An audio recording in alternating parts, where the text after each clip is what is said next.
Uh, Hello. Wait, this is the wrong window. Excuse me. Hi, this is the correct window. Oh, that didn't happen. Anyway, hi. Howdy do. Hi. Great stream. Great stream, everybody. Yippee! Wahoo! Sorry about that. Hello, hi, welcome to the stream. Good morning, Kay. Good friggin' morning to you. If it's morning for you, it's currently 8:30 p.m. for me. So good evening to me. Off to a great start. Hi. I felt like I needed to kick myself in the butt and actually make a progress with this piece. But it's been a particularly slow, quiet, incredibly quiet day on my end. So I'm like, what would motivate me to actually pick up my pencil and continue to draw? And I realized the answer is the pressure, the silent pressure of at least three other people watching me. So I need you guys to be my silent pressure. Thank you. Hello, Kay. No work tomorrow. Oh, good for you, buddy. Oh my god, that's so nice. Off to a great start. Thank you. Also, we will pressure you. Thank you. I appreciate it. But yeah, to tell you the truth, this is not meant to be like a very. I always say this, but I might be eating my words later. Like, oh guys, it's just a drawing stream. I'm not gonna be doing much here. I'm not gonna be yapping a lot. Watch in the next 15 minutes. But that's what I promised myself.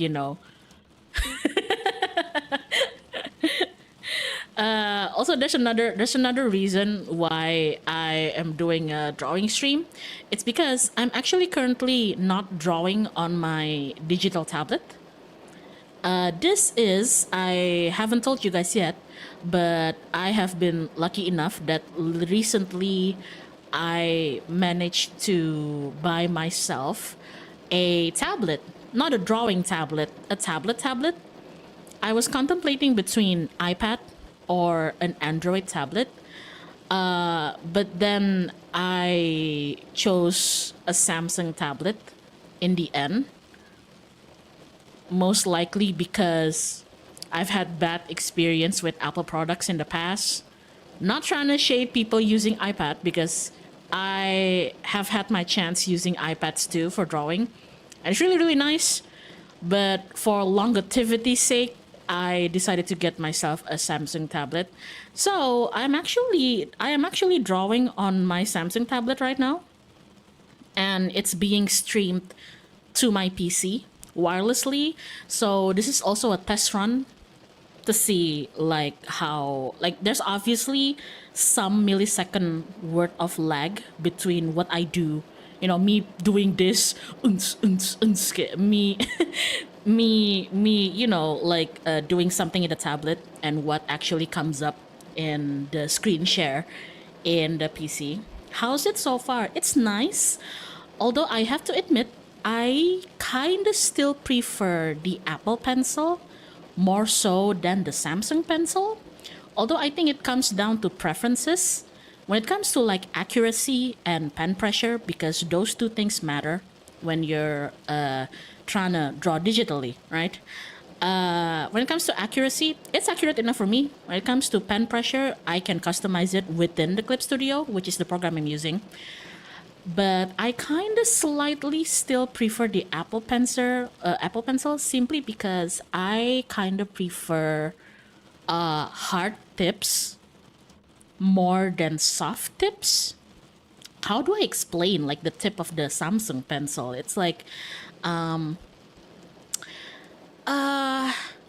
it's like very reminiscent of like Wacom XP pen or like traditional digital tablet pens, where if you press on it to the screen, the nib kind of gets swallowed a bit into the body of the pen, kayak masuk dikit gitu kalau kamu tekan gitu kan.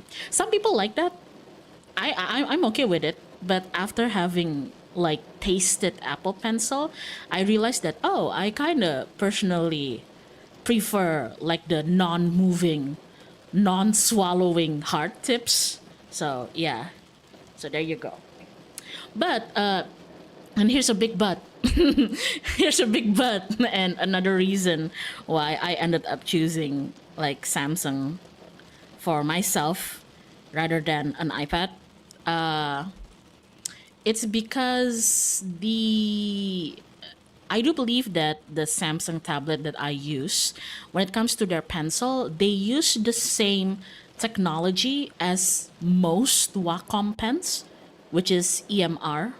So if you don't happen to like your Samsung pen, you feel like it's not very ergonomic for you, you can actually just use a Wacom pen. So there's that. So yeah, and it doesn't use a battery. That's another thing why I kind of prefer getting a Samsung over the iPad, is because the Apple Pencil on my iPad, which is arguably actually my mother's iPad that I borrow sometimes, I still have to charge the Apple Pencil because it has a battery. Not the case with Samsung Pencil. It's completely EMR. It's like a Wacom pen. Doesn't have a battery. You just grab it and then you just go. So yeah. Evening K, hi. Meanwhile, some crazy people just prefer using their finger on their phone, which is mind blowing. I used to do finger painting, I think back in high school. Because that was before I found out that people actually do digital art with like with like a proper tablet and everything. I mean, technically, now that I'm using a Samsung tab and like not just a digital tab, it can register my finger. So technically I can be holy crap. I can be I can do this with my finger. Oh my god. Wait. I can do this with my finger. Holy shit. Oh my god. I can finger draw. Yo, that's crazy. I can finger draw. Wow, look at that. Oh, I suck. Oh, I suck. Oh no. Oh, okay, there you go. Wow. Oh shit. Okay, maybe. Oh, actually, you know what? I kind of, girl, no, I kind of get why people are into finger drawing. I don't know. It kind of feels nice. So yeah, there you go. Anyway, that's as enough yapping. So full disclaimer: program is Clip Studio Paint. I'm currently testing my Samsung tablet. And if you're wondering, like, oh, they have Clip Studio Paint for like tablets? Yes, they do for iPads and Androids. But, and this is a big but again, the only downside to using Clip Studio on your tablet, iPad, or Android is that you can only get you can only get it via subscription. monthly subscription, boo boo. As opposed to if you use Clip Studio on your PC, in which case you can get a perpetual license, permanent license, which I actually already do have. So I had to fork over like 50.000, 55.000 untuk nyobain Clip Studio di sini. Like, wow, okay, whatever. Kind of pissed about it. I had to fork over.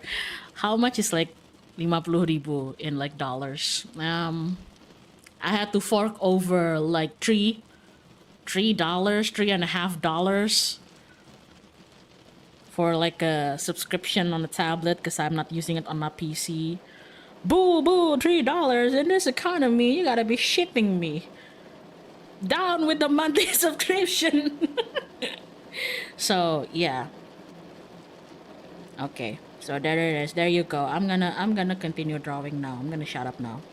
Sorry.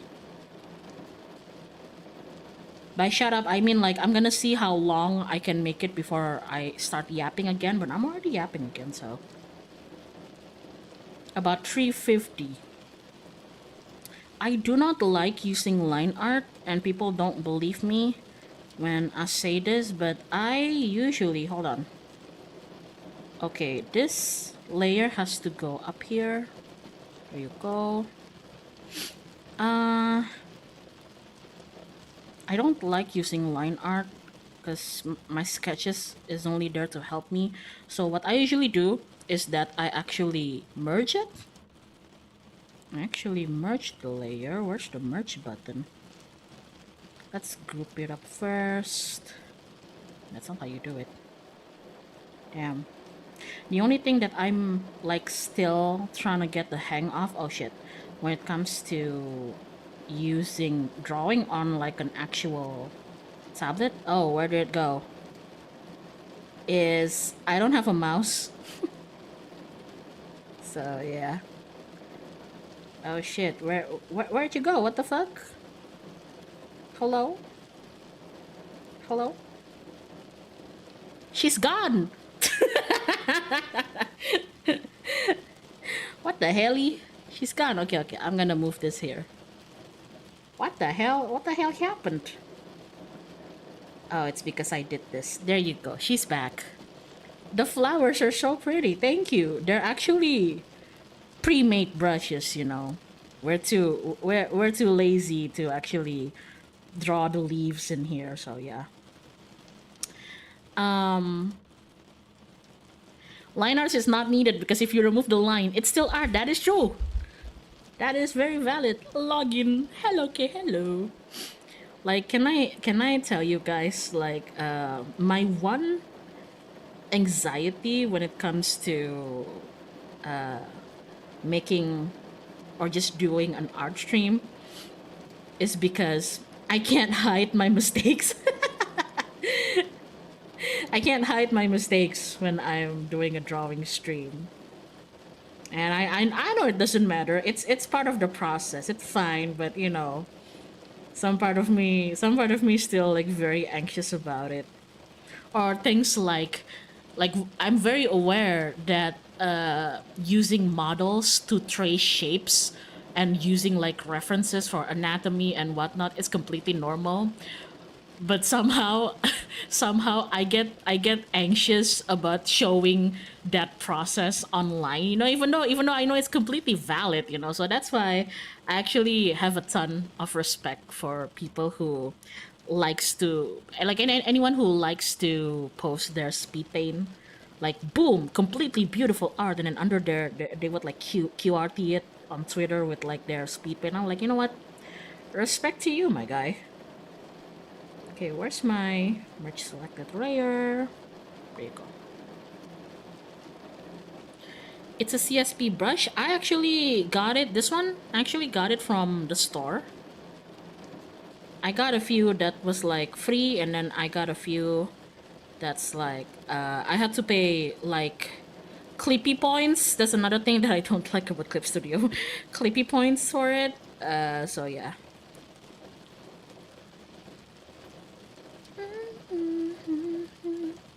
Drawing on a tablet still feels weird to me because I usually use the Control Z keys on. Aha! See, here's the thing. I actually have two keyboards with me right now. I'm glad you mentioned that because it's also still a very awkward point for me. So, when I bought this Samsung tablet, I bought it with a case. And the case comes in like a set, so you get a leather case, and with it comes like a very thin Bluetooth keyboard. I don't know, like the kind of Bluetooth keyboard that sometimes people also use when they're working on iPad to make it into like a makeshift laptop. You know what I'm talking about?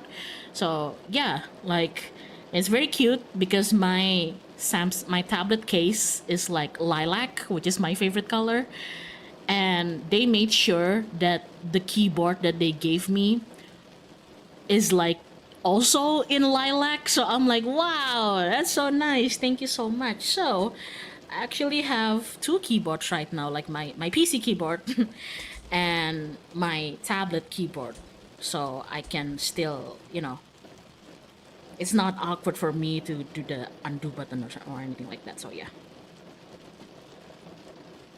I don't like how Clippy Point expires after 6 months. Me neither, girl. I don't like it either. That's like the one thing that I don't like about Clip Studio Paint. I already paid for it. Like, you have to pay for a Clippy Point. And the only way you can obtain a Clippy Point is either by, again, paying for it with real money, like entering a subscription, which admittedly, sometimes I have to do to get some really, really needed materials. Or sometimes you gotta do the login bonus. And I have to, whenever Clip Studio is doing their like free login bonus and whatnot, it becomes like a daily thing between me and my friends. It's like, hey guys, jangan lupa guys, login guys. Guys, have you logged into Clip Studio right now? I can't believe they gacha fight my drawing. I can't believe they gacha fight my drawing program. Have you logged into Clip Studio Paint today? No? Well, you're gonna miss out on a banner then, buddy. I can't believe this shit. Oh man. So yeah, let's see here. Clippy Point sounds like Robux. That is true. You promised my son free Robux. You promised me free Clippy Points. Ooh, I actually use a custom brush, and I think I forgot to add one of them. So I'm gonna turn off this because, see, here's the thing. Because this is screen sharing,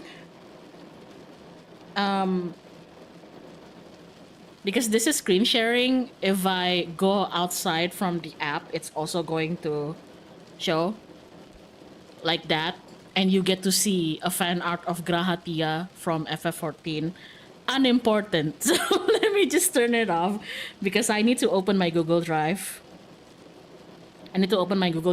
Because that's where I stock my custom brush. And by custom, I do. I actually made it myself. That's why sometimes when people ask me like, what brush do you use? I don't really know what to tell you because I always use just the normal G Pen for mostly everything. And then for blending, I made my own custom blending brush. And I don't remember how I made it. I made it 10 years ago. Not 10 years ago. That's a stretch. I made it 8 years ago. And I don't know how I made it. I'm being so for real with you. It's like my ultimate recipe for a cake. And I've used it. It's like my own sourdough starter. And it's really good. Works so well. But if you ask me like, what would happen if you lost this like file of like sourdough starter? Like, how are you gonna make it again? I don't know. I don't know the recipe. I don't know. I forgot how I made it. So I made a point to never lose the file of the brush ever. I don't know how I made it. So there you go. My husband. My husband. That's my husband. Where is it? Oh, here's the brush. Let's download it. Jeez. I rarely use like tablets or iPads, so navigating. I feel like a boomer. Okay, I rarely use iPads and tablets, so having this device now, I'm still trying to get the hang of like maneuvering around it. So yeah, put it in multiple cloud just in case. I got you, buddy. Don't worry. It's in my Google Drive. It's in like 3 of my physical hard drive and flash disk, and it's also in like my online save in Microsoft. It's on my like Brancas cloud. It's my most prized possession. Okay, so I downloaded the brush. Let's go back here. Damn. Um. Shit. Add from down. Oh, fuck. Oh shit. Wait. I can do this. Oh my god. People are staring at me. I'm so nervous.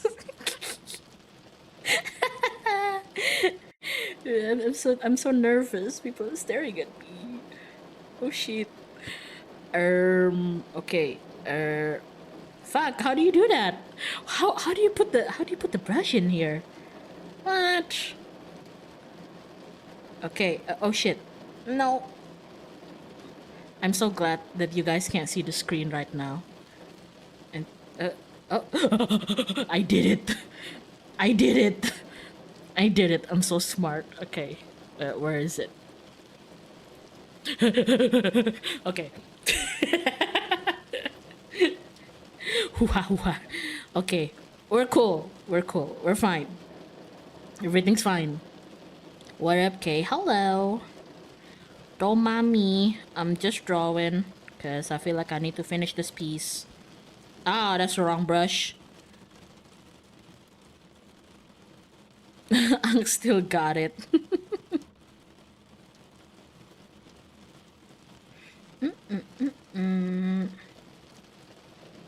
So yeah, honestly, maybe it was a bad idea to stream this because I don't know.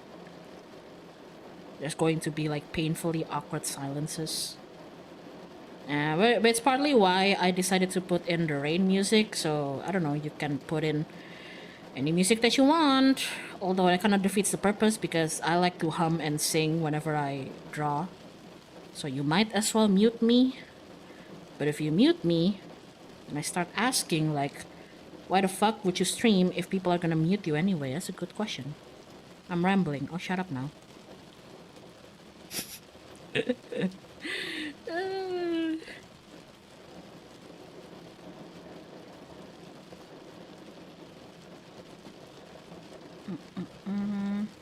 No, that changed the shape of her nose. We're just gonna do this.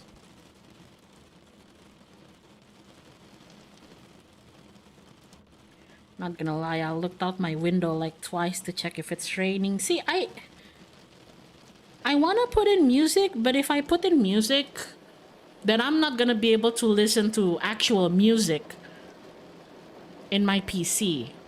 Or alternatively, I could just stream what I'm listening to into the stream from like my YouTube music. And then completely destroy the VOD so it doesn't catch copyright. Gonna completely blast because I'm currently listening to FF14 OST, okay? I mean, sure, I can just play whatever the hell music I'm playing right now. It's obviously going to catch copyright, you know.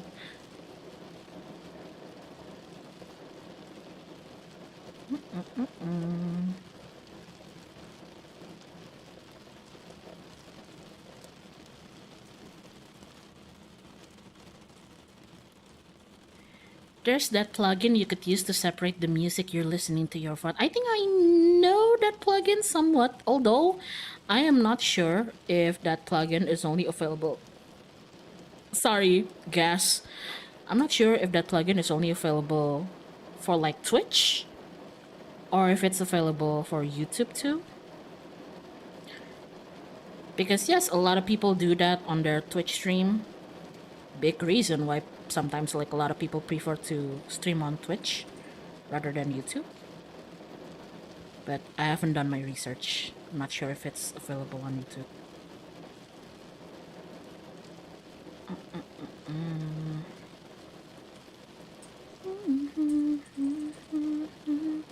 That's the wrong brush. Drowning, it's raining all day. I can't. I'm drowning.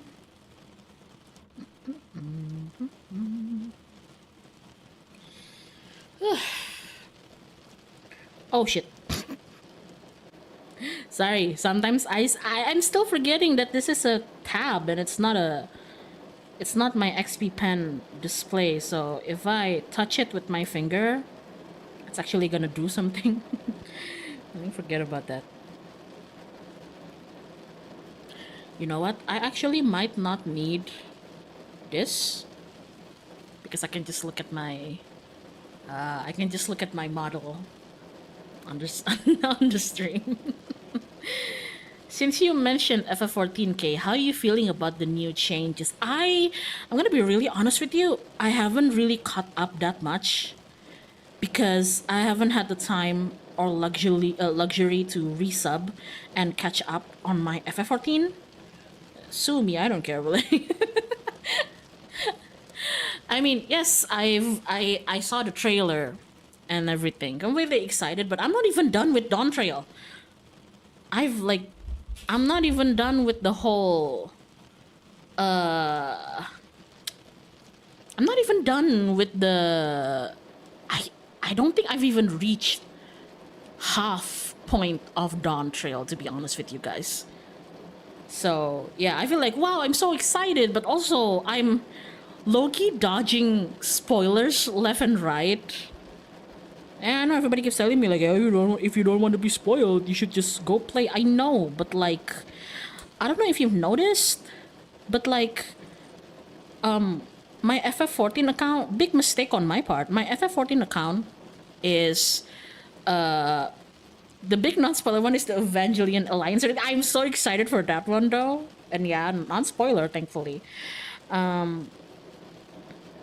Big mistake on my part is that when I registered for FF14, I got my account in USD. And I don't know if y'all know this, the non-Indonesians, but the conversion between rupiah, Indonesian rupiah, and USD is not so good right now. It's not so good. Ergo, like, keeping a subscription to FF14 becomes like it becomes like so unimportant to me. And I know everybody can tell me like you gotta continue Dawn Trail, dog. I'm trying. Dog, I'm fucking trying, okay? Don't you see me trying here? But like one USD is currently 17,000 rupiah, okay? That's insane. I gotta fork over almost how many? Like for a monthly of FF14? Almost 300,000? I don't know. You guys do the math, but like yeah, so bruh. That's how it be, man. Jeez. Oh. Why is it not? Oh, there we go. That's why it becomes like so non-important to me. But yeah. I'm thinking that I might just save up like at least 2 months worth of sub and then like just complete Dawn Trail within that time frame. And then that's how I'm gonna evade all the spoilers because now I'm the one who's gonna be doing the spoiling. Oh shit. And forget that your currency has a bazillion zeros. Exactly. Oh, that's too thick. That monthly subscription Loki almost exactly. Like 200 to 300, it's almost like as expensive as like your monthly house internet or Wi-Fi, you know. Well, depending on your provider, but you get my point. Oh, did I accidentally? Hold on. Did I accidentally move you? Hello? I did. Hold on. That's not where you're supposed to be. Okay. That's a pretty skipper, okay, thank you. Stop! I gotta stop doing that. She just moved again. Skipper, you are possessed. Holy shit.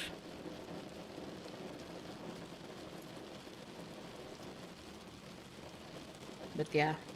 To be honest with you, I was so out of the loop with FF14 that I didn't even know that a new expansion was coming.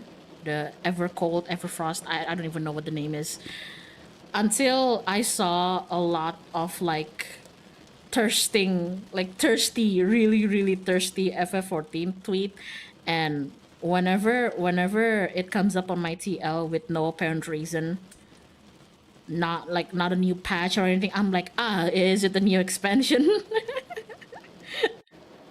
The moment I see people start posting like thirst tweets over like Estinian and Meteor, that's when I'm like, oh, okay. New patch just dropped.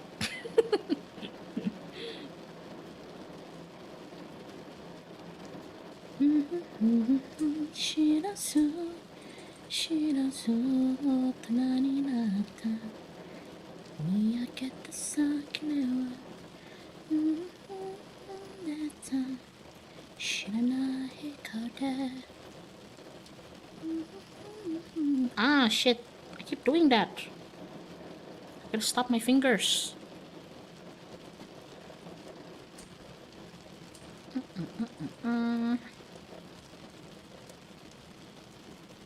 Anyway, I forgot to ask, how was your week? Mine has been kinda sucky, I'm not gonna lie. Mine has been kinda sucky. A lot of bad things happened today, especially. But I'm trying to make the best out of it. Okay, that feels more appropriate.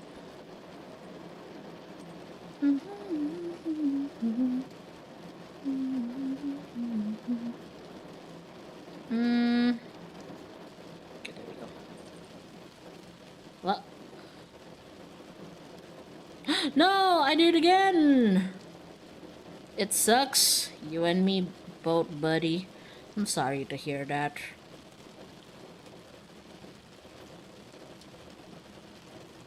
Had a really rough month, but it's motivating me to do more in May. Yeah, me too.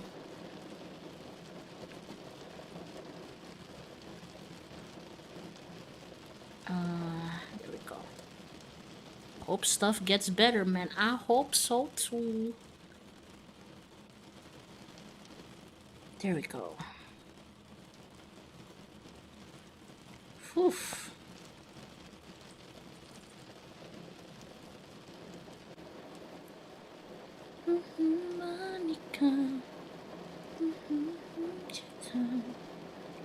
We gotta do something about these parts. Oh, that's the wrong brush. I keep doing that.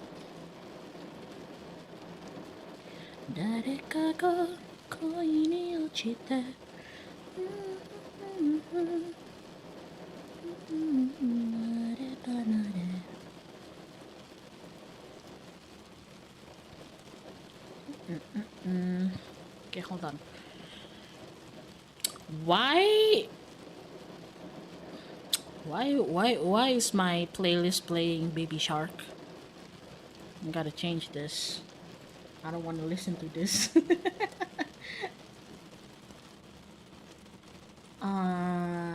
What should we play?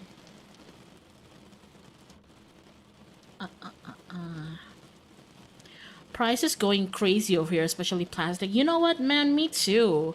I've noticed that the plastics that I usually use, plastic ini OPP, plastic op, yang suka dipakai buat bungkus-bungkusin merchandise kalau buat CF atau apa-apa gitu.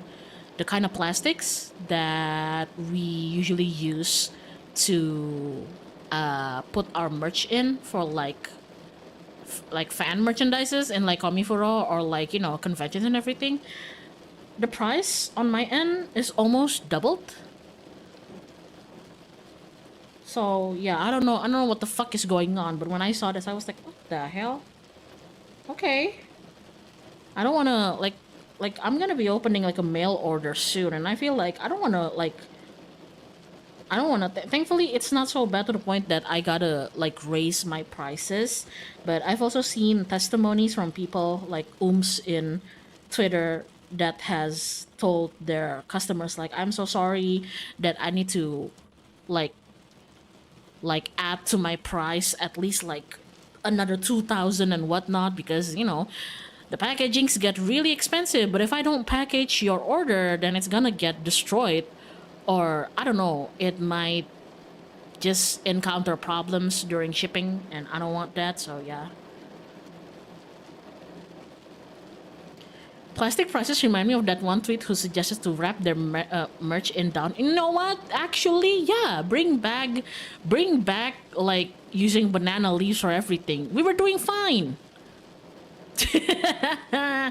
We were doing fine. Estet tempat gua naik 1.000 bukan karena gula, karena plastik, jir. We really need to reduce our plastic usage then. Holy crap.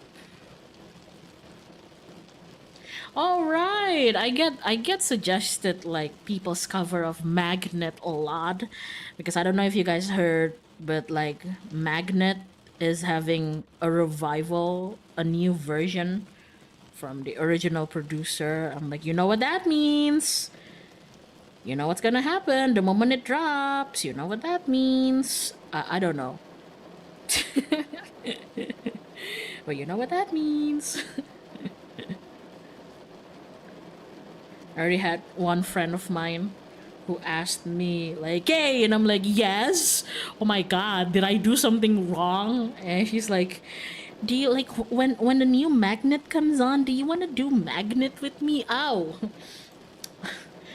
Of course, Queen. What the hell? You scared me for a moment there. Yes, I'll do Magnet with you. Holy fuck.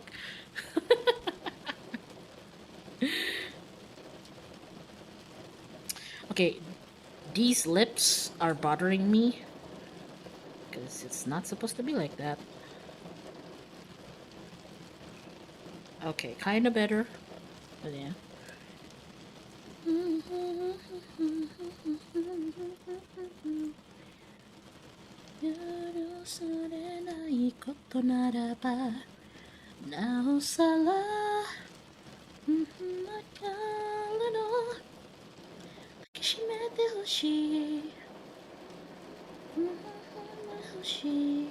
Why is my playlist all alien stage? Stop. You know what? Let's just play this one.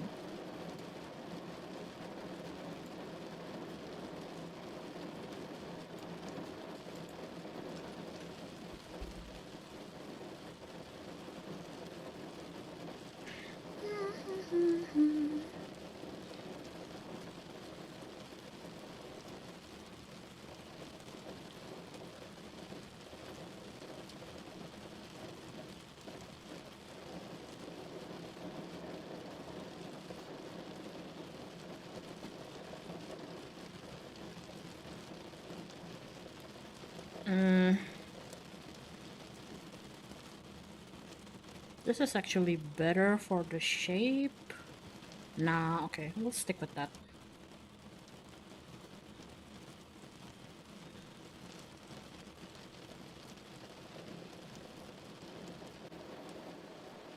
Okay.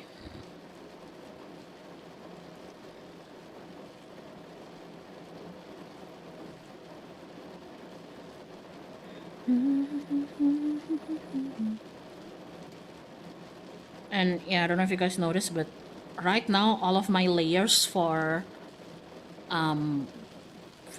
Skipper is combined.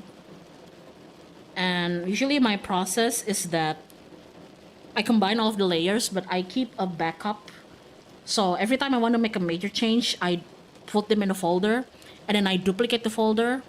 So if I feel like, oh shit, it's not working the way I thought it's gonna be, I can just come back to like the save file, the folder under it. So yeah, and I just render my way through the combined layer. So everything right now except this is just one layer.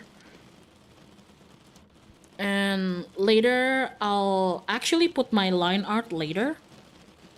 Although I also like to I also like to put in line arts already here. So yeah, it's been ages since I've got a live stream. Hello. I'm sorry, we're not doing that much. I'm just drawing and occasionally rambling. So if you'd like to just put this on the background, you are also welcome to do that. Remember to save. You're actually right. Here, let me save. There you go.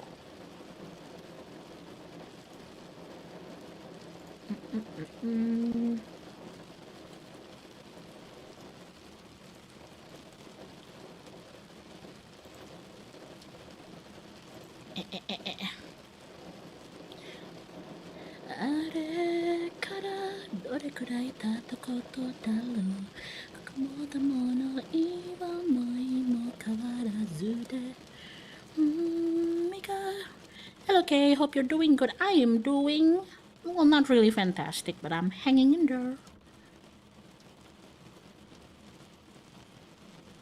I hope y'all are doing fine as well.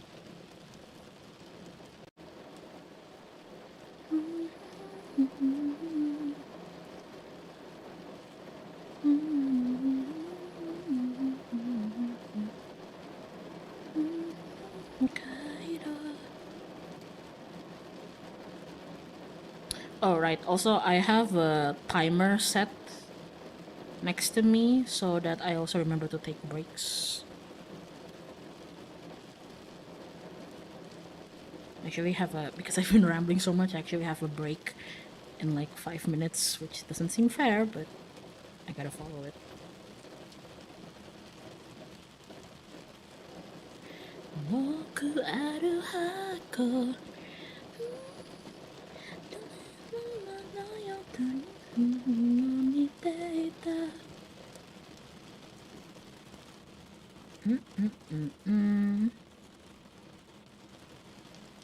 Taking breaks to scroll Fish Nook. I don't have a Facebook. I deleted my Facebook.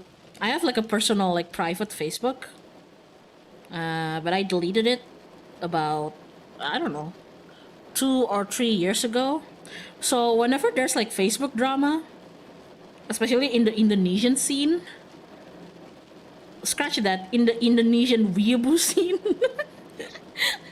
I have to rely on my friends, like testimony, my friends who actually use Facebook. I have to rely on like them recounting it to me for me to get like updated on what's going on there.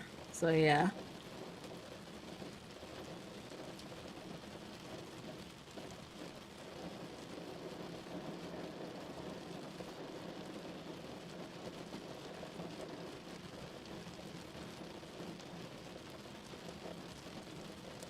Friend eyewitness, yeah. Or sometimes if my friends are like really talking about, like, did y'all see what happened on FB? Oh my god, blah, blah, blah. And I'd be on the Discord call just like, oh, what are you guys talking about? Treat? No treat? And then they would like, yo, okay, like I'll stream it for you, man. Heck, hop into my stream, and then I'd be like, yeah.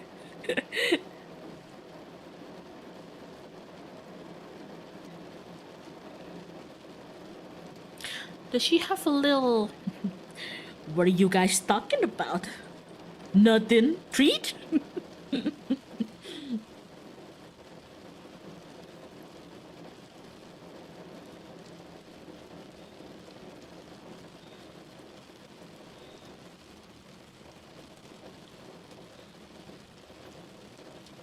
Also,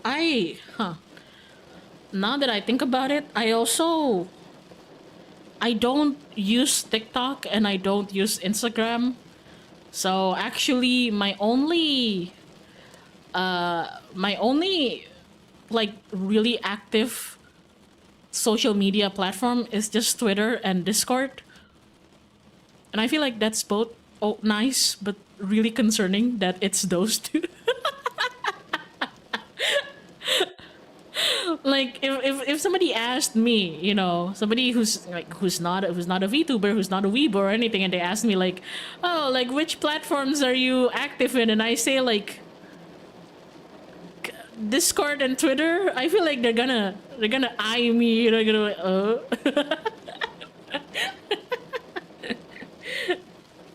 um I don't know. I've been a lot of my friends are still active on Instagram, and I feel like I want to get back to Instagram. Maybe like set up two different accounts, like a KarmicKrow account for me to maybe if I ever want to, I can start posting like I don't know, like KarmicKrow related shit there, and then I can also make like another account, like a private locked account just for my in real life friends and everything. That's what I'm thinking. But I've been scrolling around in Instagram and I haven't used Instagram in since 2000 and what year is it? 2006? I haven't used Instagram since 2020. The last time I used Instagram was during the COVID era. I remember that. And then I had to delete it. So it's been 6 years. So after 6 years of not using it at all, coming back and then like with my MTS burner account, I scrolled through the platform and everything. Yeah, it's nice. Some features are better, but man, Instagram comments suck. I say this as if like Twitter comments don't suck either, but like TikTok and Instagram comments, they suck. Not all of them, but like on for certain people, for certain subjects, it kind of sucks. But I know that's the case with everything. Heck, like even Twitter sucks. Everybody know that. Like Twitter is like a cesspool. We know that. Oh man. I think it's just a case of me not being able to adapt back to having like multiple social media platform.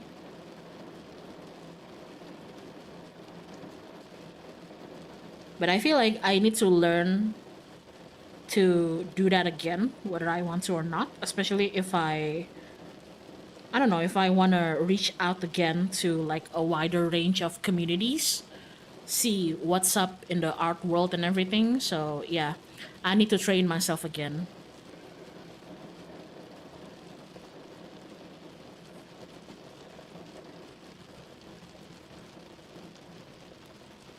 Time to go back to Tumblr. I haven't been in Tumblr in ages. Ages. I'm not even sure how everything is over at Tumblr right now.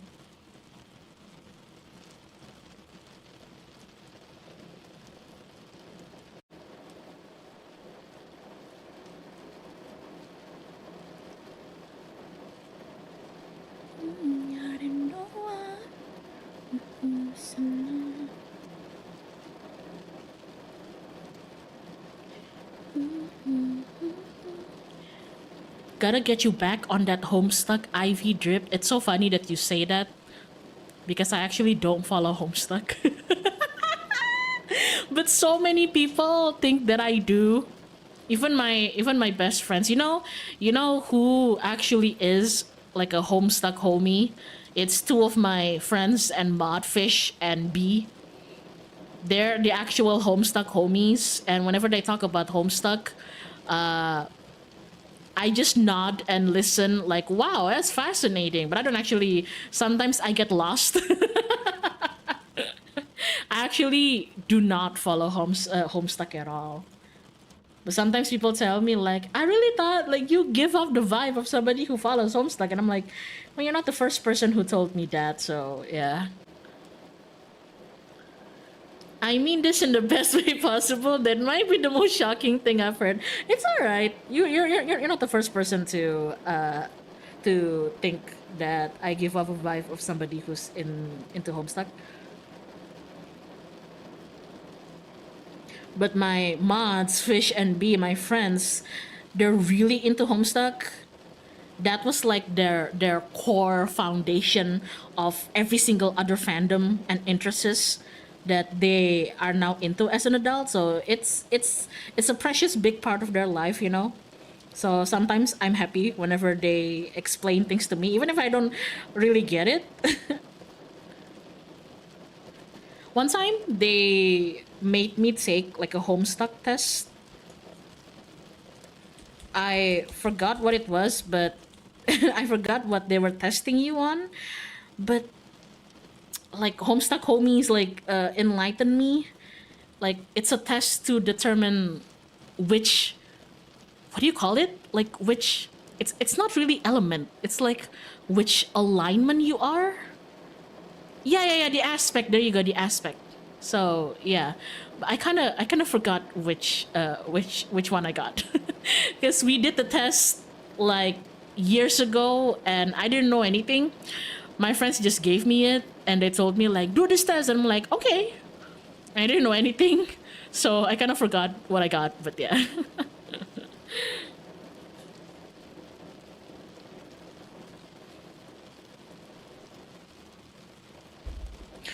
What was your hyperfixate? Oh man.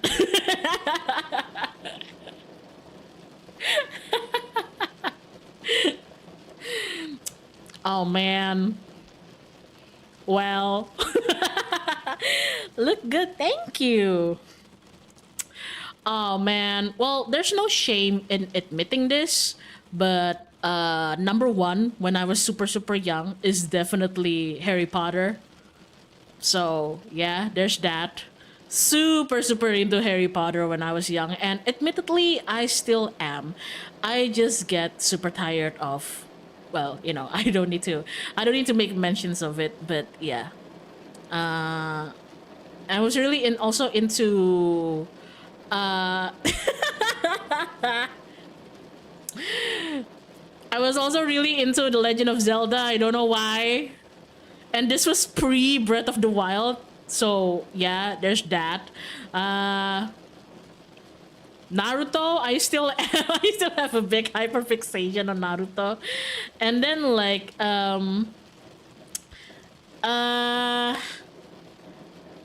I shit, my memory is failing me. My memory is, I was not expecting Zelda, but cool. Yeah, like I really like reading fics and writings in Tumblr, especially where they basically congregate all of the different links and you call them by their game release. So Breath of the Wild link would be called Wild, and Ocarina of Time link would be called Time, and then they all have like different ages and different like personalities, well, you know, head canon personalities and everything. And basically authors like to write them just like how they handle certain scenarios, or they make long ass fics about it. I really like that, so yeah.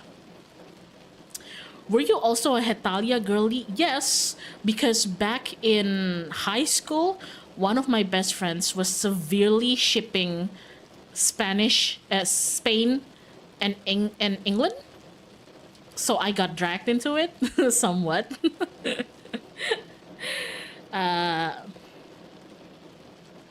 What else? Oh, I was into the the Rapunzel, Hiccup, and Merida and Jack Frost combi group. I forgot what they're called. The blah blah blah blah. It was so long. It was so long. But yeah, I forgot what it's called, but I was really into it. Sometimes people would substitute Merida from Brave for Elsa from Frozen. The name is still long. I agree. I haven't been there in so long. So yeah. What else was into? Man. Yo, yeah, I was really into it. Annoyingly so. Rising, there you go! Rise of the Brave Tangled Dragons! Yo, I love that one! I would get super annoying because a lot of the people who were into that was also, back in the day, also into like Harry Potter. So they'd make those quartet like what like headcanons of them in like Hogwarts and everything. And it was super interesting to read like people's headcanons and everything. So yeah, there you go. We were in the trenches. Oh man. Jeez.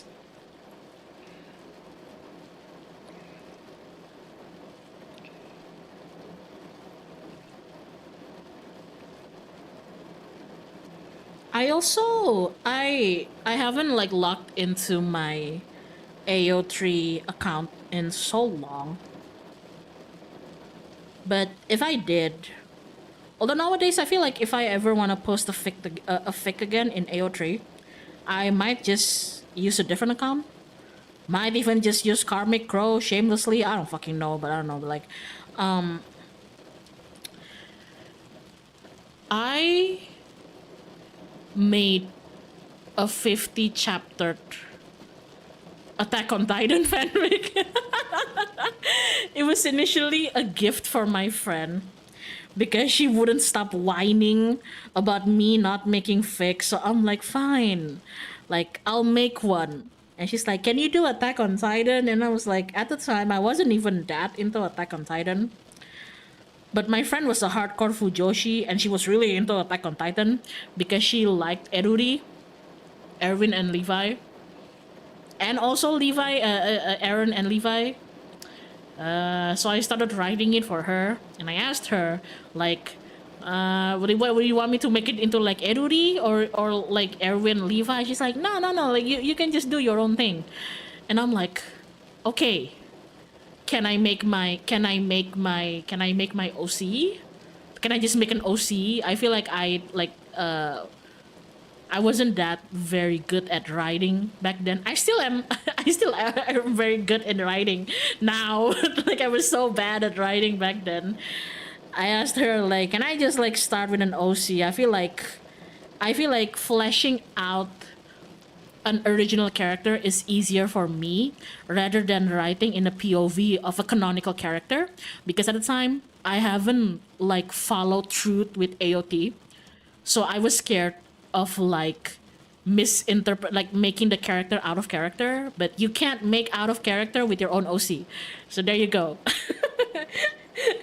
And I remember I stopped at chapter 53.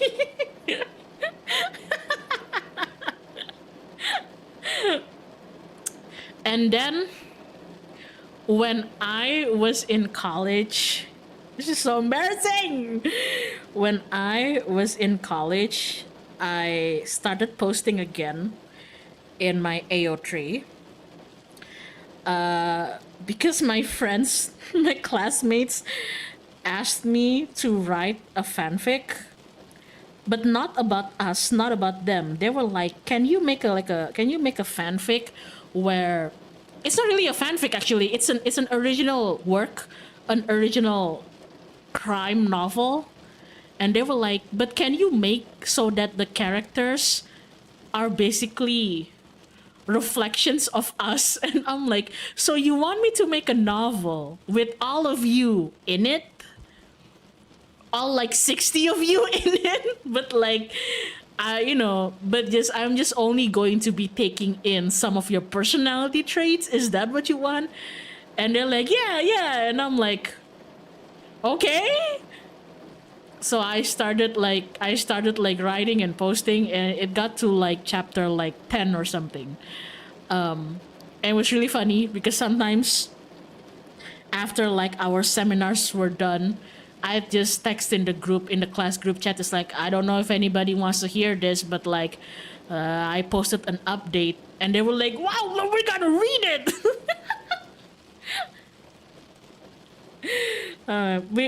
You guys want to know what the funniest thing about that original work?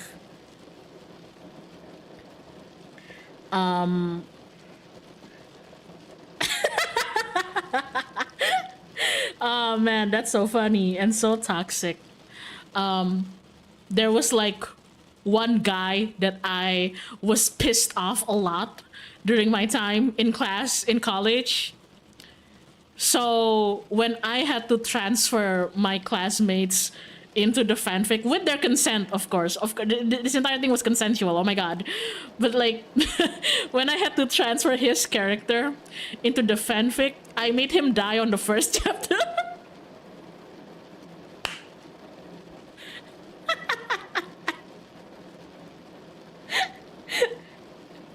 Oh my god, not one of my proudest moments. That was severely toxic and really petty of me.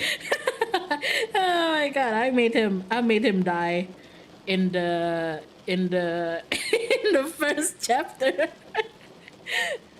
Oh man, you know how like, yeah, a body has been discovered. You know how like a lot of like urban fantasy or like urban crime novels, urban crime young adult novels usually have like somebody die on like the prologue, and then like on the next chapter, the proper verse chapter, that's when you get introduced to like the Judy Hopps and the Nick Wilde of the story, and they're examining the body. Yeah, the body is the guy that, or at least his counterpart in the story. Because he pissed me off so much.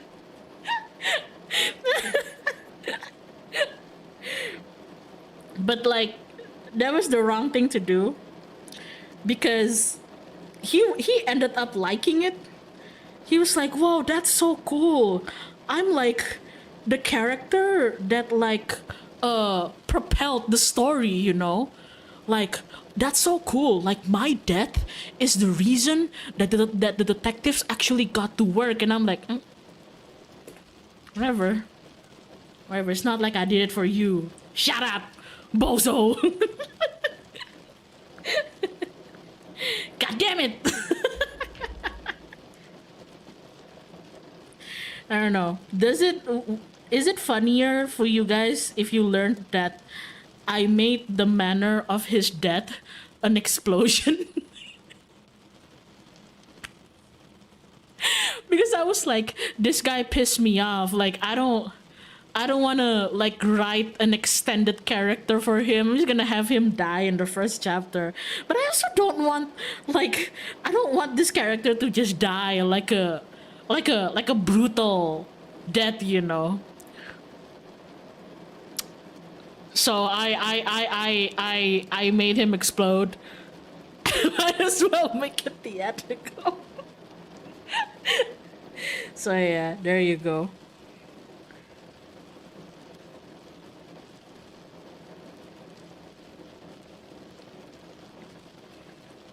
There was also that one time you're kind of nice to him. I was so hard when you said explosion. Oh man. I also one time like if you're wondering, did I put myself into the story? I did. I initially didn't want to, but then my classmates said like, well, you put all of us, so you gotta have space to put in where your character is in the story, and I'm like, shit, okay, fine, but I haven't really thought about it. I don't even know like what kind of character I'd be in like a young adult fantasy-ish novel. So I put it off for a long time because I don't know what kind of character I'd be. And then like we got to a point where we were discussing who the villains were gonna be. the antagonists were gonna be murder. Funny you say that because me and my classmates got into like discussing. We had a lot of sleepovers during our college times because one of our beloved classmates, his family had a house in our like very close to our campus, and the house was empty. So our entire class used to use that house for sleepovers to be able to do homework together, and just hype each other up. It was really nice actually.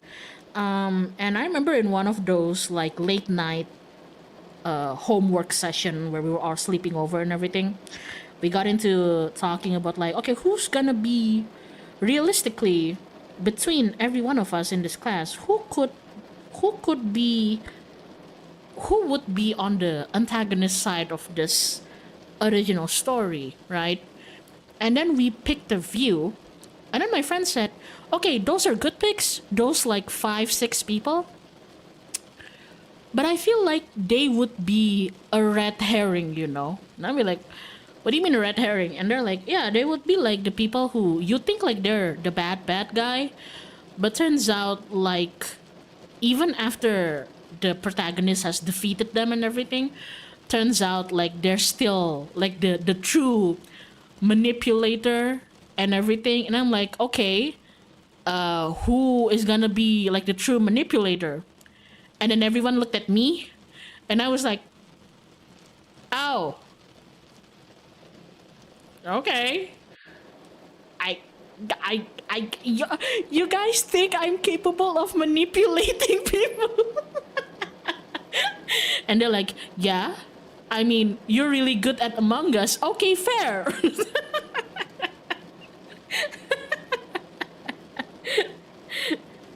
Fine. All right, fine. So, in the end, my character was this. My representation in that novel was this bartender. So the Judy Hopps and the Nick Wilde of the story, especially the Nick Wilde in the story, because he's an alcoholic. He's basically Hank from Detroit Becomes Human. So Hank in the story likes to catch a drink in one of their like usual spots, a bar, and one of their usual bartenders is this woman, and apparently that woman is supposed to be me. And then blah blah blah blah blah blah blah. They fight the bad guys and yeah yeah yeah yeah yeah yeah yeah. And then the mafia gets involved. What? Blah blah blah blah blah blah blah. And then turns out it was the bartender all along. I don't know why that's so funny. And I don't know why like a couple of detectives would not like it. How does it not come into your brain that the bartender that you've been like befriending for years and you're super comfortable with talking to them, like you don't think they could also be like a suspect?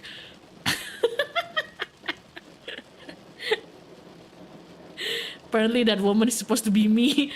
You wrote the story. What do you mean apparently? Apparently. Because apparently that's how my friends portray me, so I'm like, oh, okay.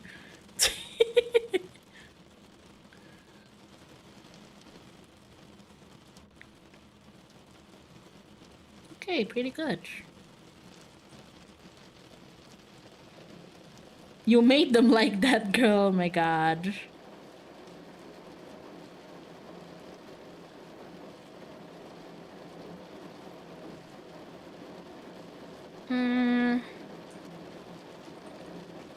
Let's do a. There you go. But yeah, I'm so glad that my classmates were a bunch of fucking weeboos. Because that made for like a lot of fun during class and everything. There was even one time we made a list and everybody participated. We made a list where we started making an Excel document, and in it, we basically made headcanons of like our counterpart in Naruto.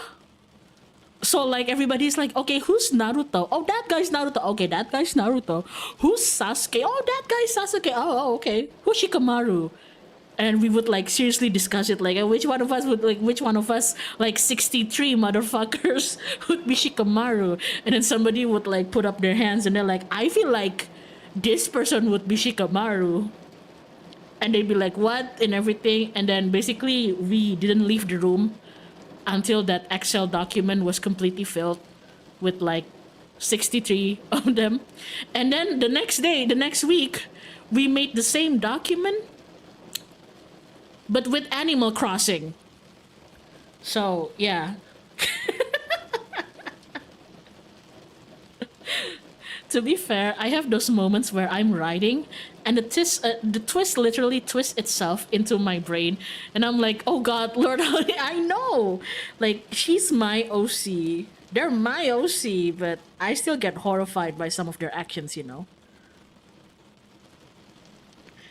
That's fun. Yeah, it was fun until we started putting our professors into the Animal Crossing list. And then an alumni found the list. I don't know how. And then they almost reported it to the professor. It was really funny. Although even if the professor had seen that list, thankfully it wasn't anything like harmful or shaming whatsoever. It's literally just a picture of an Animal Crossing villager, and then next to it is like our vote of, I feel like this Animal Crossing villager embodies Professor Blah, you know?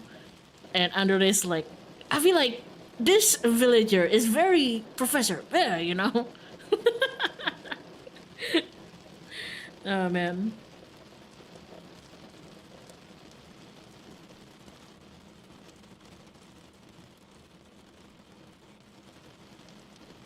Okay, I need to. Oh no, no, no.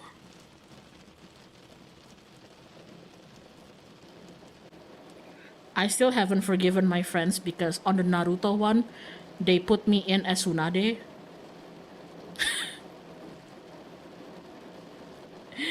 I was like, yeah, of course you guys would put me in Tsunade. And they're like, yeah, because like, you know, you're the one who carries like the first aid kit. Uh-huh. Yeah, and you're also kind of mean. Yeah, okay, wow, okay, thanks.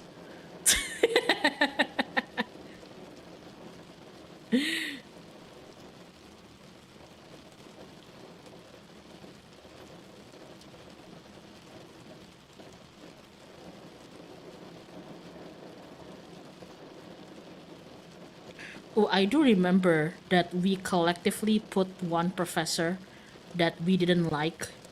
We all of us, none of us liked the guy. We collectively put him as Orochimaru. I don't know why, that was really funny.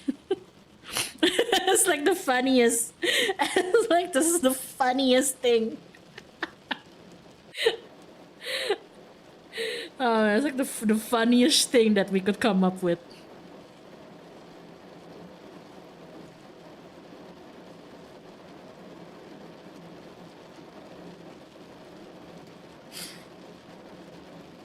I need to erase this. Ah, no.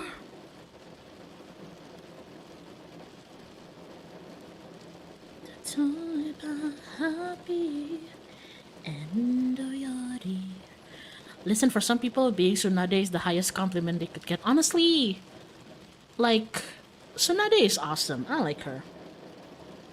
I know some people in like the Naruto fandom have their complaints about her in terms of her role as a Hokage. But I feel like even if like yeah, valid complaints, I agree with some of them, not all of them.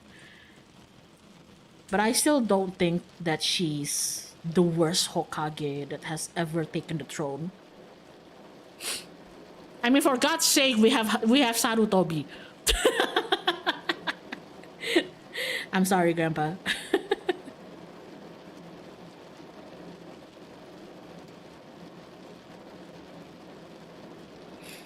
Okay.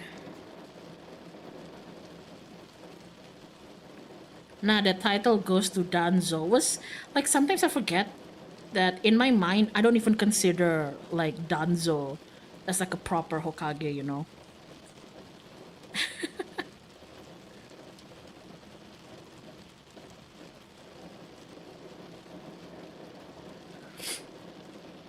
I feel like Naruto underutilized most of its female. Yes, it certainly does.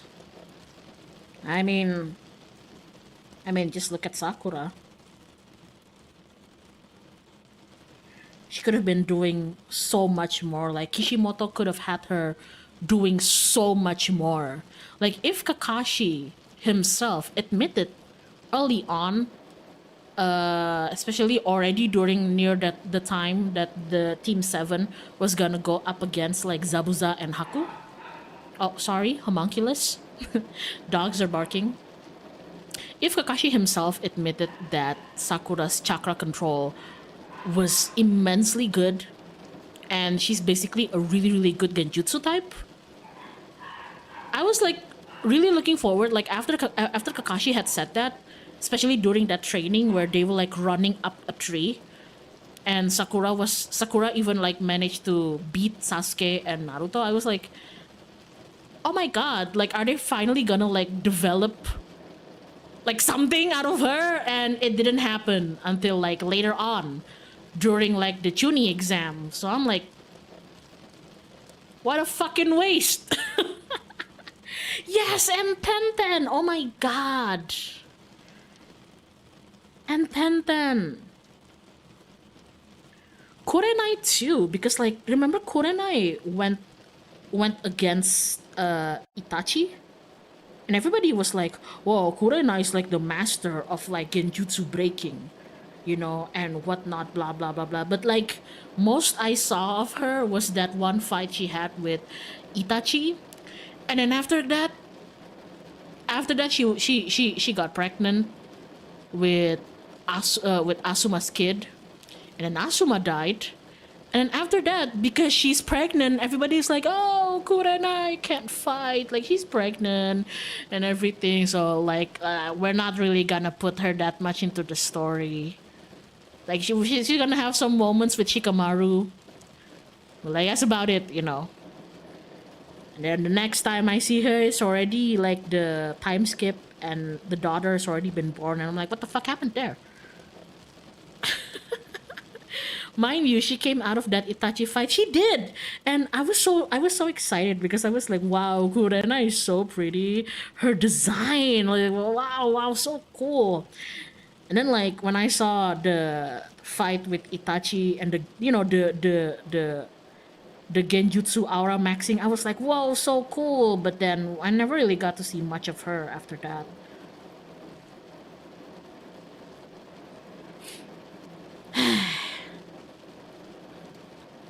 But yeah.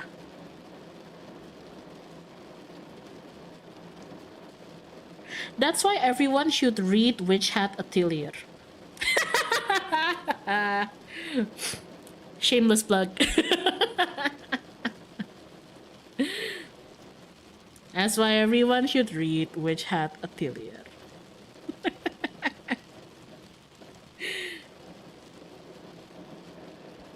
uh,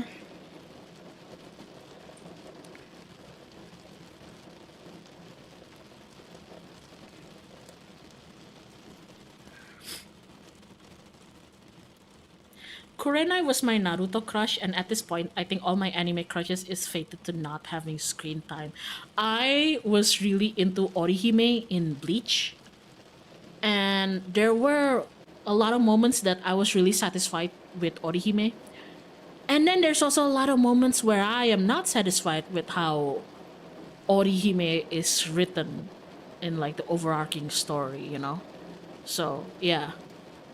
And like I really do like Bleach because it's one of those things that me and my brother picked up when we were younger, alongside Naruto and Law of Ueki. But yeah, even with Bleach, that has a special place in my heart, I still have a lot of issues with the story.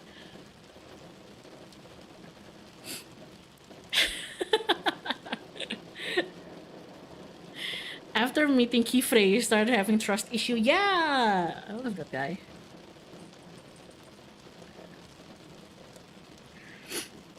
I fucking love that clip of the English dub of the anime on that's been circulating in Twitter, where he's doing the Dumbledore thing.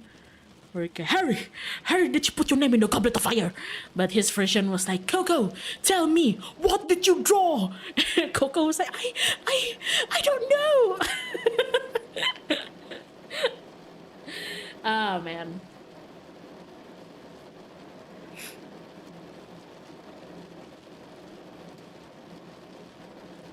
Tell me, Coco, what did you draw? I don't know. Jesus Christ, Coco. Kifrey said calmly. Keyfrey. I always call him as Keyfrey, or some people are like, it's actually Keyfrey. I know. It's just Keyfrey sounds kind of funny.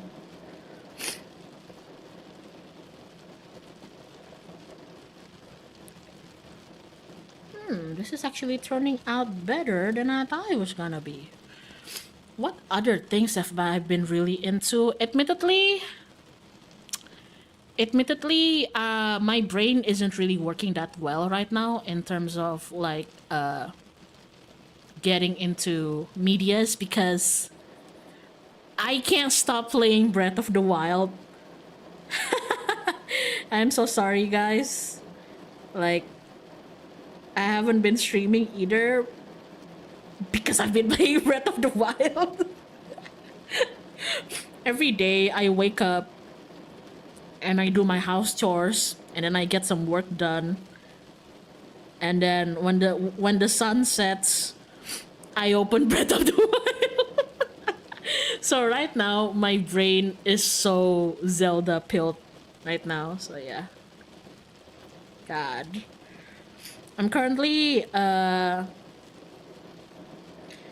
I've currently managed already did 2 Ganon bosses, the Zora one, the Water Blight, and the Revali one, the Rito one, the Wind Blight.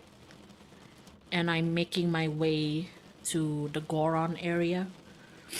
So yeah. But the thing about Zelda, especially Breath of the Wild, is that there's so many side content that you get pulled away from doing the actual main story. But I like games like that. And this might be crazy, and I'm not saying that I'm gonna be streaming this, but I feel like I want to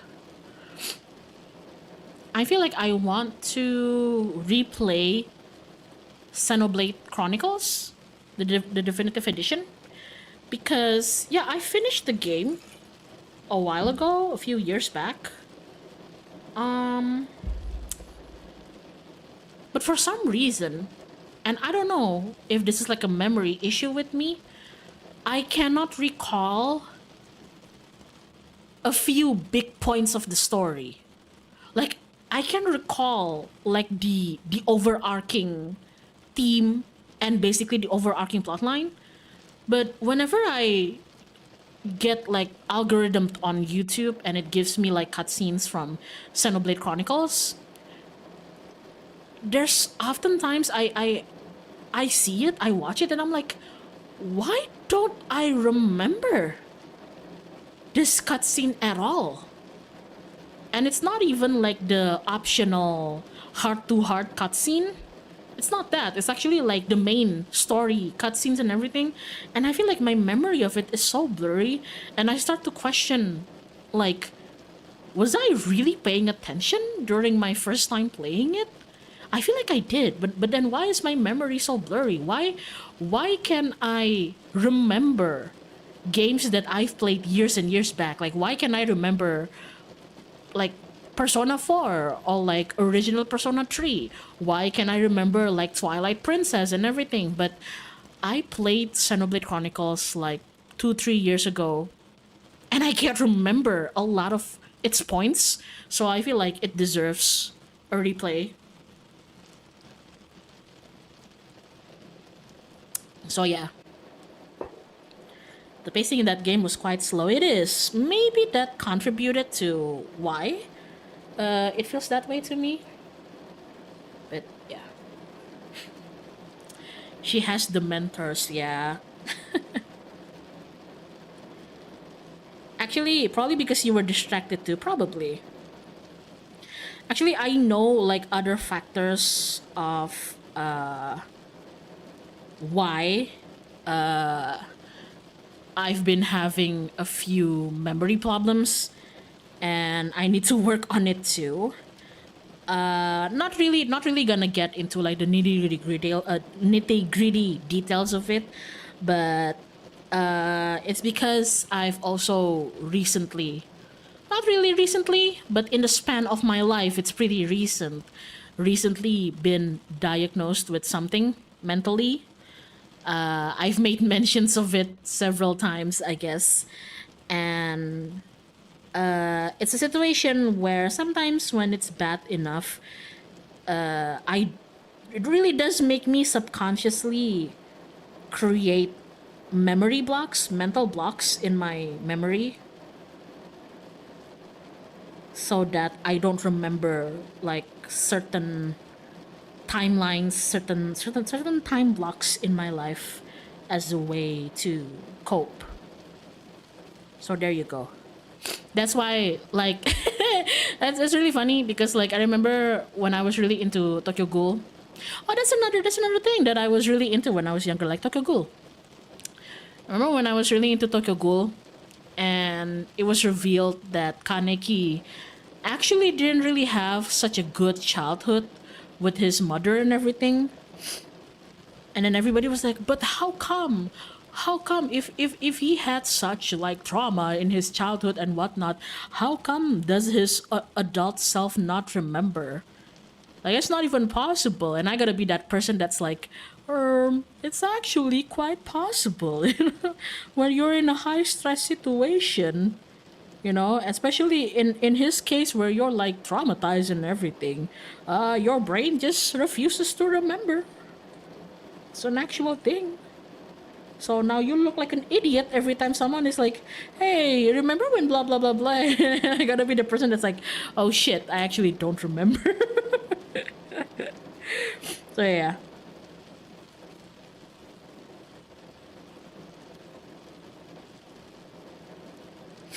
Oh my god, my nose is so runny. Hold on.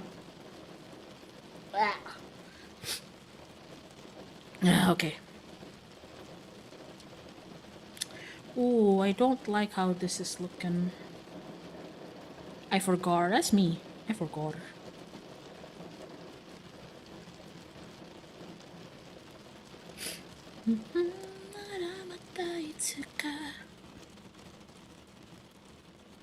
What else do I actually like want to replay?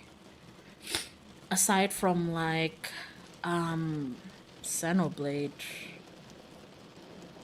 There's a lot of BioWare games that I kinda wanna replay. Mass Effects, Dragon Age, just for the sake of refreshing my memories.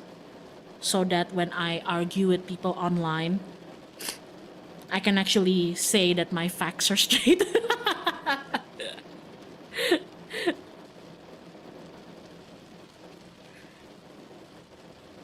You caught a cold too? Sick besties. It's usually because I'm working in an AC room and it's nighttime, and also because I'm talking and my nose usually produces more mucus because I talk a lot and don't stop.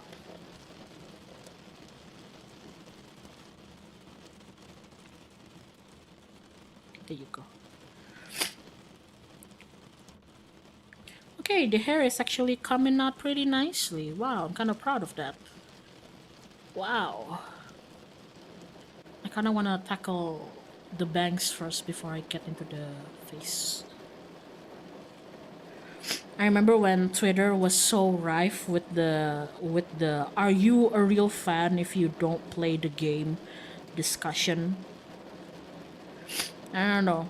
I feel like, admittedly, I've played a lot of games, but I've also enjoyed a lot of games and medias. Well, games in this case, from watching other people's playthrough of it for multiple reasons. Don't have the time to play it. Curious. I want to see what it's about, but I don't really want to play it by myself. Sometimes the game is just too expensive, and I don't have the means to chuck up like $40 for a game and whatnot. But I feel like I don't know. My stance is like, I feel like I can say that I'm a big fan of something, even though I've never really played it. But at the same time, I also have to admit that liking something from the perspective of like, from like watching it as a movie, watching it from like somebody else's experience versus like liking something after playing it yourself, sometimes it does bear differences, and it's also important to acknowledge that difference. But me personally, I can proudly say that I'm a fan of certain things, even though I haven't had the means to play it myself. So yeah, thing is, it really depends on what kind of game we're talking about. It really depends. Some games are so focused on creating certain experiences where, yeah, like you're kind of better off experiencing it as a player. And some games are, I call it like more movie like. So yeah, it depends. That's why the whole like debacle on Twitter, it kind of pisses me off because I'm like, man, everybody's like, you know, you know that, like, was it Tumblr or like Twitter screenshot that was like, man, everybody's like so busy saying like A is A, B is B. Man, I think it depends. That's me. I feel like I think it depends.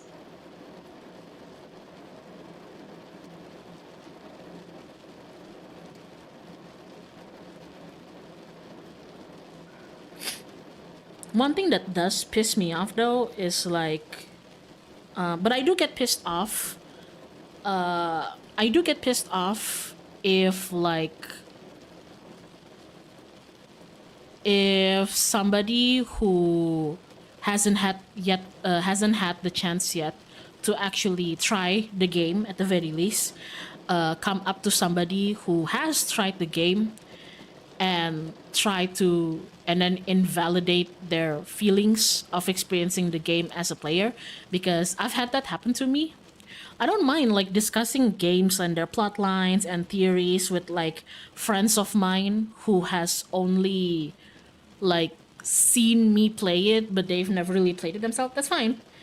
But I've also had moments where it kind of pissed me off when I'm like, I tell people like, oh yeah, like when I was playing that section, I felt really blah blah blah blah blah blah blah, And I'm fine if you say something like, oh, like, oh, that's so interesting, Kay. Like, for me, it wasn't that blah, blah, blah, blah. That's fine. But I don't like it when people are, like, stubbornly invalidating what I feel, saying things like, really, I think, like, you're being dramatic. Because, like, from my point of view, it wasn't blah, blah, blah, blah, blah, blah. And I'm like, yeah, bitch, because you, because you weren't the player.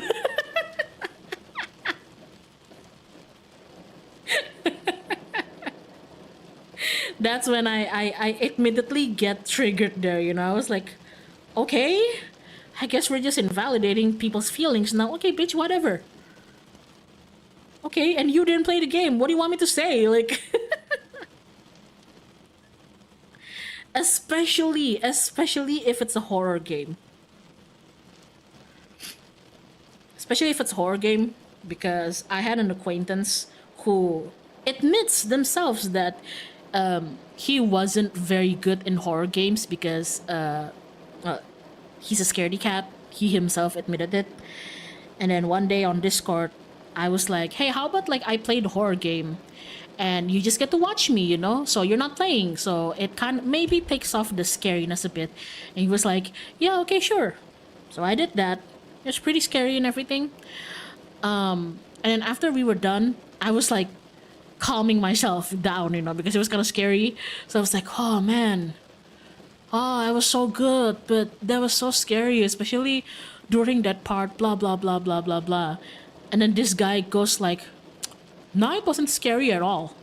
That was like, that was like mid. I wasn't even scared or anything. Like, why are you scared, Kay? It wasn't that scary." And in my mind, I'm just like, if you weren't scared, then why did you, why did you play it yourself then? What the hell? Angry. Buddy. Yeah, those kind of things piss me off.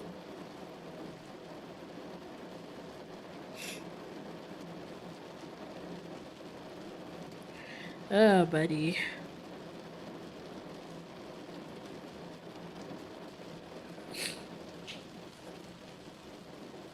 Ah, my nose is so stuffy. Oh, I gotta get a tissue. Wait, where's my tissue?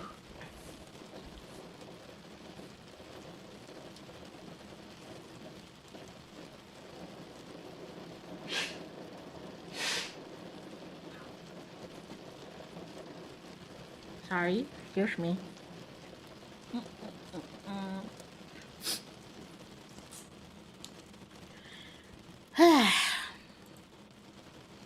Wow, I can't believe 1.5 hour has passed. My progress? Not very good. It's fine. If I really wanted to work on this until it was finished, I shouldn't have streamed that long. It's fine.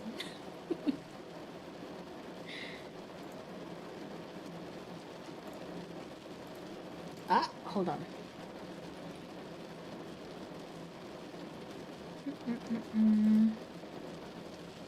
We are distracting you, to be fair. I know. It's okay. You guys are distracting me, but you're also putting pressure on me, so it's fine.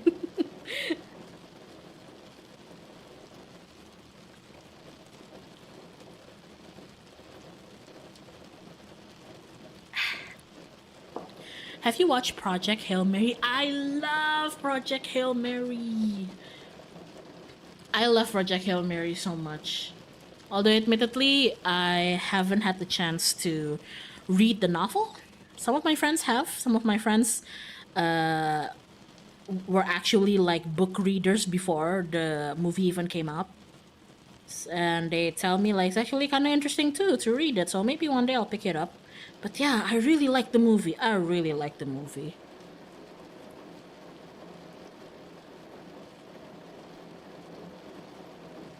I didn't expect to cry so much. I didn't expect to cry so much because I watched the movie without knowing very much. Very little. I knew very little of what it was actually about. I was just like, "Whoa, like, new movie. Wow, Ryan Gosling is the main character. What's it about? Whoa, space. I love space." And then the movie played, and then I cried. Amaze, amaze, amaze. Yeah, good movie. Sometimes it's so good. Like, I like movies like that where it kind of paces. It has a good pace between like heartwarming and comedy and like super gut wrenching tragicness. So yeah. Please don't spoil. My friends promised to watch tomorrow. I won't spoil. I'm not gonna spoil. It's just, but the only premise it has is that like, wow, new Ryan Gosling movie, and it's about space. Wow, but yeah, I really enjoyed the movie. Has like a good balance between like funny, very very funny, heartwarming moments and very very punch you in the gut moments. So yeah, I hate to say this, but having Ryan Gosling play the main character was a good choice. Yeah.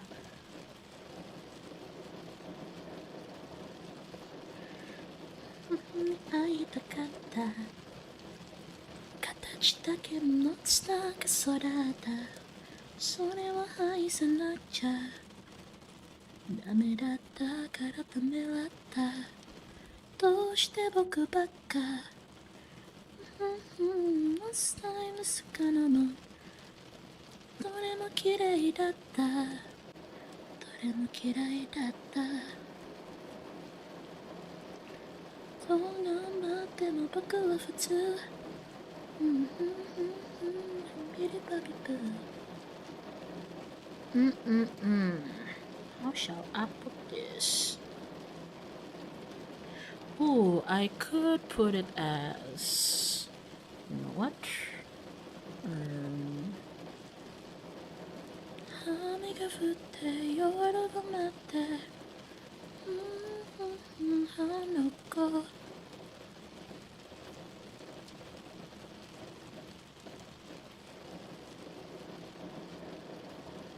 I'm kind of amazed with Ryan Gosling, you know. How does he keep nailing those roles?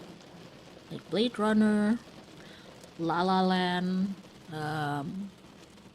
Ken from Barbie, and now like Grace from Project Hail Mary. Like how does this guy keep nailing those roles? Because it's good, you know.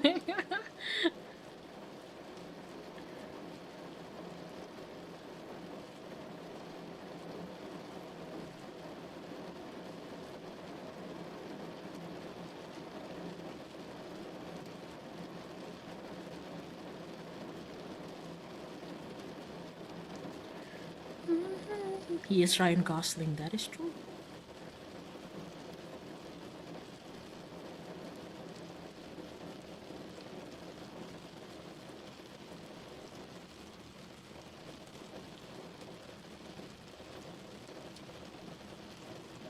Okay, pretty good.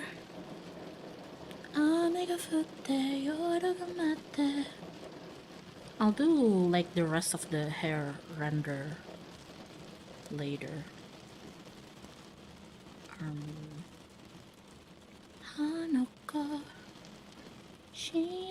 Sorry, my stomach just growled kind of loudly. I hope it didn't come true. I hope it didn't come through the microphone. Whoops.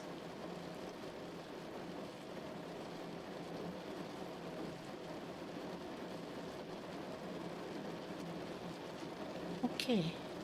Good night, Miss Crow. Hello. Welcome to the stream.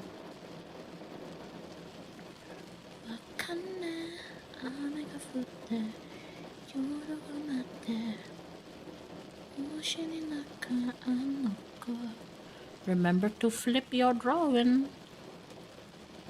How dare you feel normal human hungers? I'm not human though.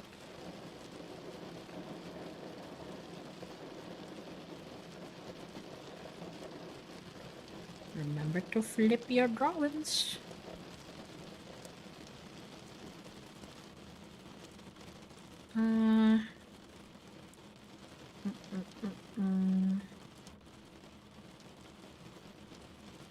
Oh, that's a little bit. Actually, that's fine. Why is my YouTube music playing, Jane Doe? No! No, wait, I gotta find. No, stop. Stop. I didn't. Oh no. Stop. Yo, we are not in a Jane Doe mood here. Shit, fine, whatever.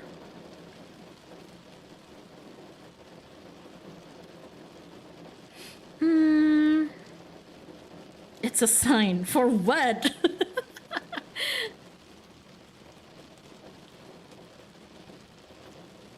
Okay.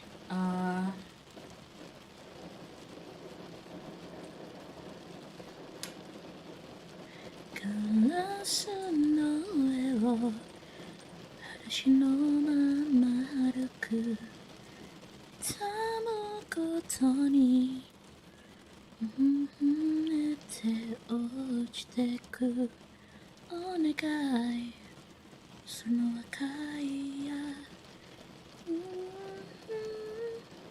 たどって会いに来て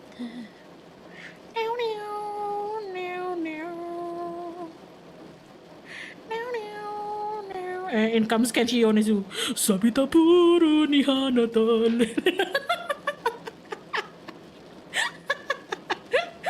I'm sorry. I always love Kenshi Yonezu's partner, Mr. Yonezu. Oh man, in comes Mr. Kenshi Yonezu. Sabita puro ni Hanatan lete kukingyo.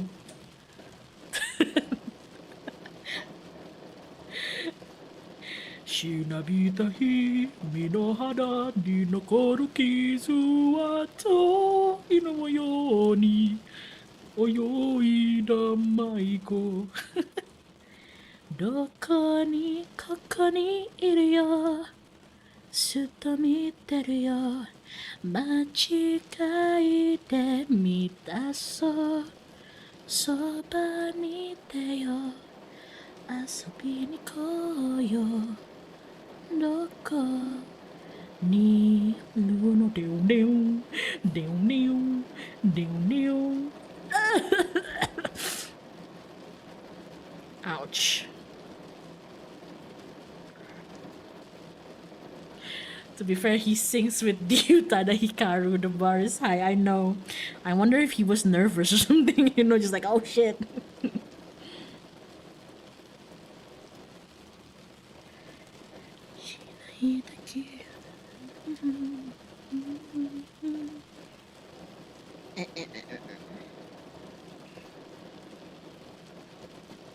Ah, what the fuck?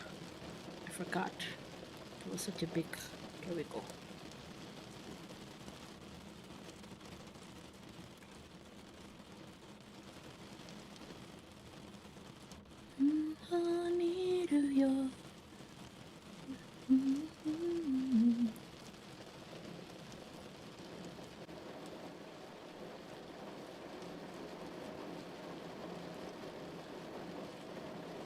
Whoa, it's actually raining. I was checking out tickets for Hail Mary earlier and alright, Uma Musume, beginning of the new era in cinemas. Holy shit. You're right. Actually, I'm also going to the cinemas tomorrow. But not to watch Uma Musume.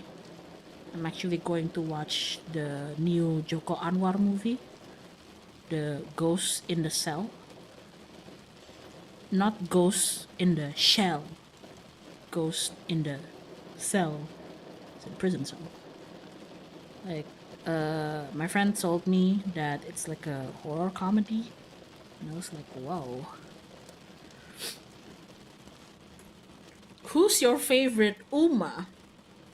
I'm so glad you asked that. Let me show you.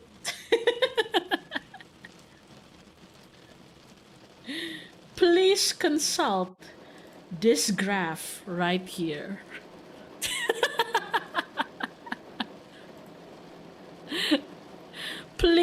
I'm so glad that you asked me what my favorite Uma Musume is. Please consult the graph right here. You may consult this graph right here of my brainstorming while I was thinking of like Skipper's design. You may consult this graph.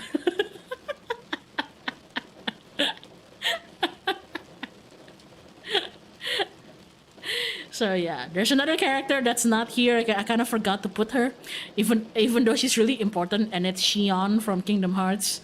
But yeah, amazing. I love Manhattan Cafe. Not only because she's edgy, partly because she's edgy. I don't know. She's so cool, but she's also kind of pathetic at times.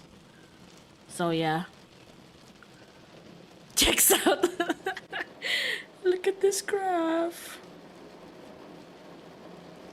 Mm. I need to know. Oh, hold on. I'm getting a notification on my phone. What the fuck?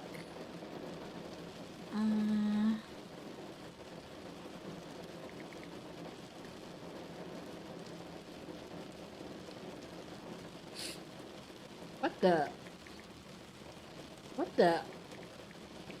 Is this a spam message? Oh.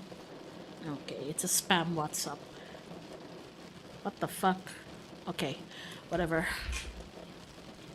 Do you like JAMD? I like JA and M, but I haven't been exposed very much to Dansu Flame,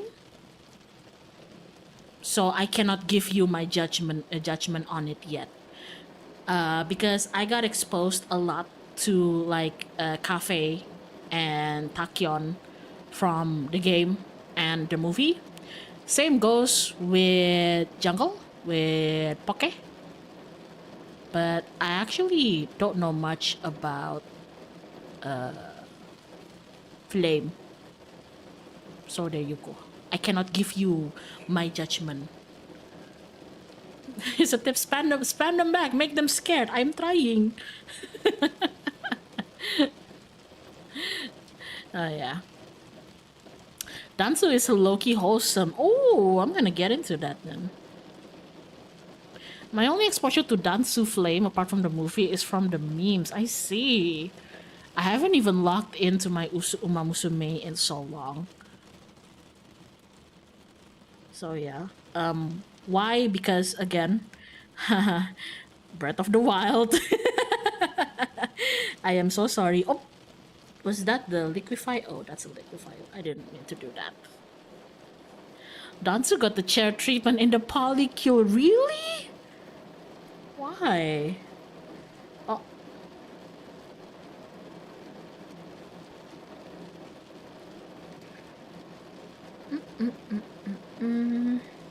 Oh, just a mosquito.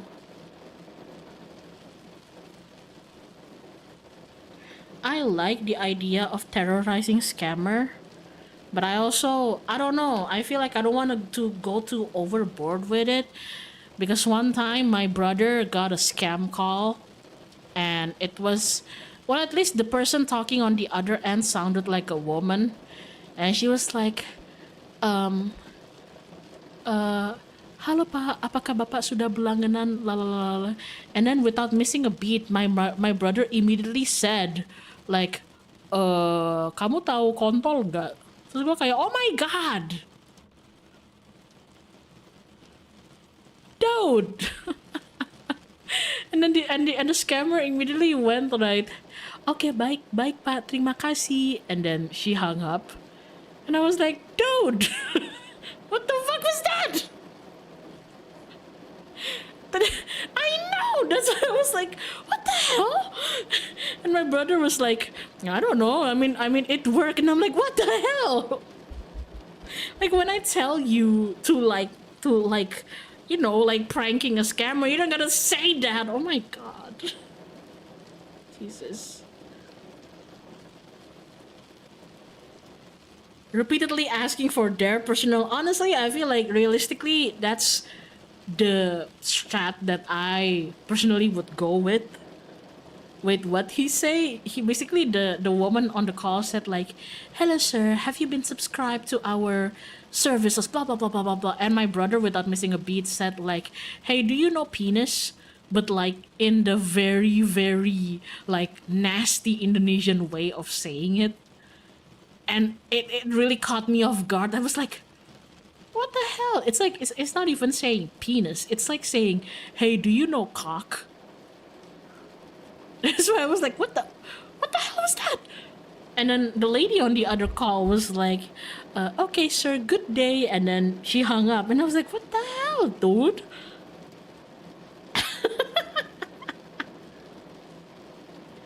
having a dude question that makes it worse. I know. That's why I was like, what are you doing?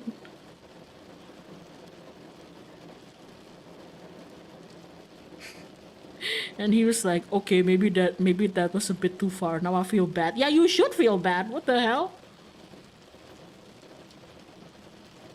It's amazing how the scammer doesn't giggle at all. I mean, I don't know. Who knows? I've never worked in like telemarketing and I don't know, like making scam calls to people. Maybe they're just tired.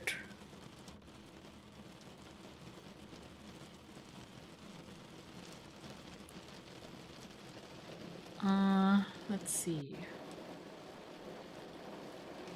Oh, okay. I can put this here.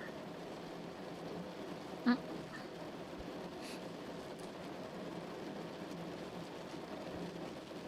I can make her ear come out a bit more.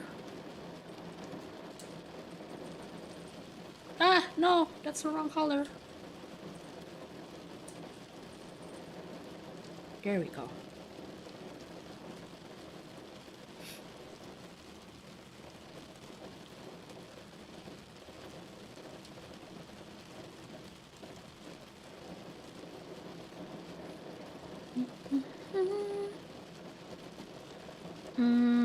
Okay. I need some references for this, so let's check out.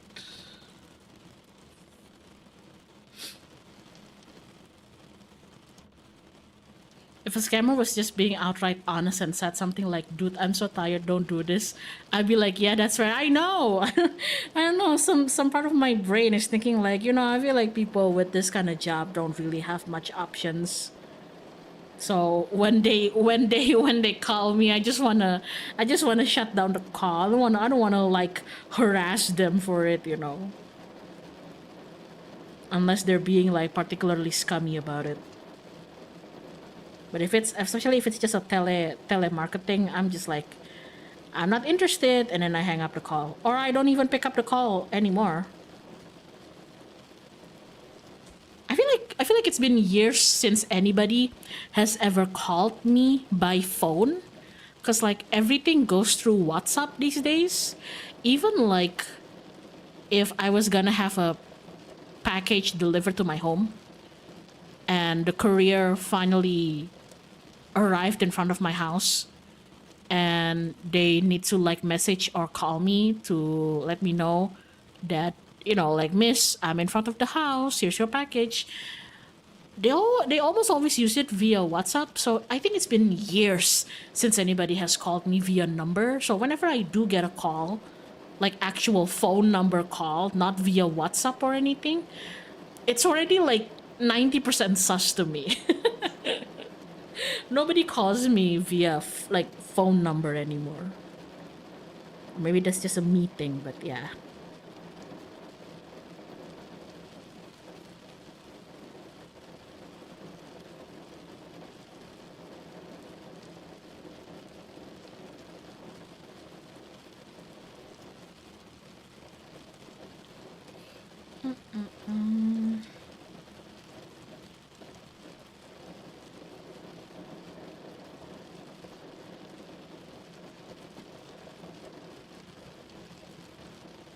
I use Morse through the sinkhole. What the fuck?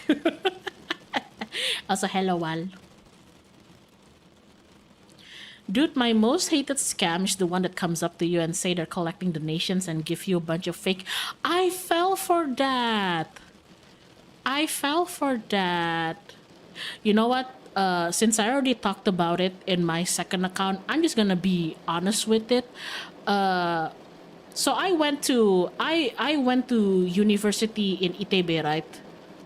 I well, like, you don't even act surprised. Like 80% of you have already figured it out. I know, but like I went to college in Itebe, right? And most of the art students there get their supplies from this. I don't I don't even know that you can call it like a shopping center, Baltos, Balubur Town Square. And when I was a student, Baltos banyak banget yang kayak gitu, coy.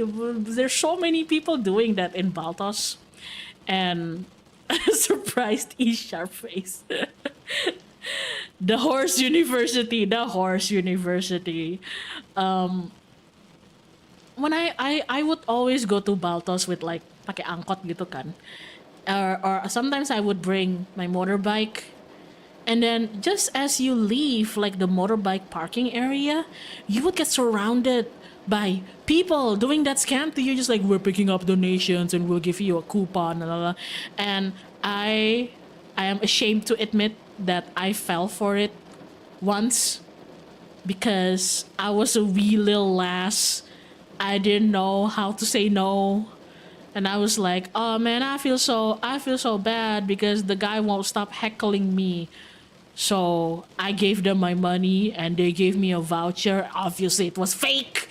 So yeah. Baltos and BEC juga. Lu tahu nggak? Gua pernah nyasar di BEC 2 jam. Did you guys? Yeah, that tells me nothing. ITB, I don't even know how to describe like what ITB is for non-Indonesian. Like, what is ITB for like what is the equivalent of ITB for non-Indonesians? I don't know. Whatever. But yeah, I once got lost in BEC parking lot for 2 hours.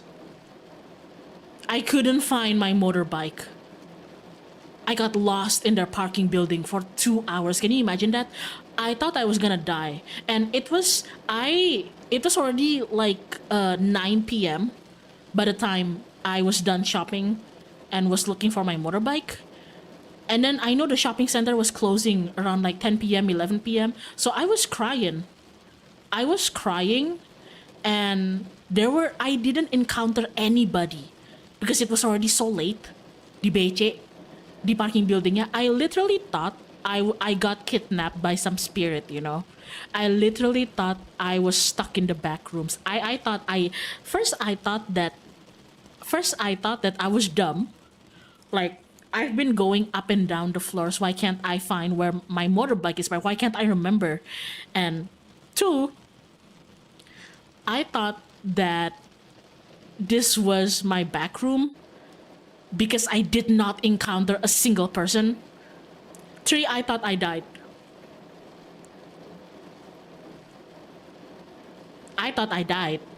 So yeah. Seluas itu kah parkirannya? Enggak. Parkirannya tuh enggak luas. Tapi kombinasi of sepi, enggak nemu orang, terus enggak ada kayak signage gitu loh maksudnya. Aku tuh lupa pokoknya itu tuh. Wow. That's genuinely a likely thing to happen to you. Lately, it's been a lot of courier scam because of data leakage. They get your tracking number, address, and all, and they will always say that something is wrong. Yeah, a lot of my friends who's been like sending mail orders for like CF and everything, they kept telling me over Twitter that they also got contacted by couriers, and I told them like it's probably a scam. To be fair, BEC really hide. Yeah, parkingnya BEC tuh. Ya Allah. Gue trauma.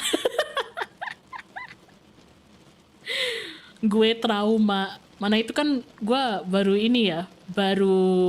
itu aku masih kayak aku masih TPB, itu masih kayak semester 2 lah gitu loh, masih semester 1 semester 2. It's like my first or second semester. So I was a new person in Bandung. I was a new citizen. I just freshly moved to Bandung for college and everything. I didn't know the city. I didn't know the culture. Didn't know anything. And then I got fucking backroomed while I was looking for supplies. So yeah.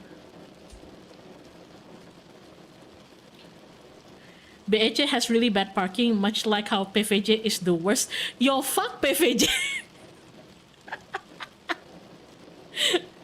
I'm sorry, I really have no idea how to, like, what's the equivalent of all of these shopping malls for non-Indonesian, but yeah, PVJ is a mall in Bandung. It's called Paris Van Java. There's nothing Parisian about it, so I don't know why they call it Paris Van Java. Paris Van Java is good in terms of how big the mall is. So it has like a variety of stores and areas, but like that's about it. I fucking hate the parking. I fucking hate the traffic. And I hate that it's always a traffic jam and it's an incline. I hate that. I hate PVJ. And all my other friends are like, oh, we love PVJ. Yeah, because you guys don't drive.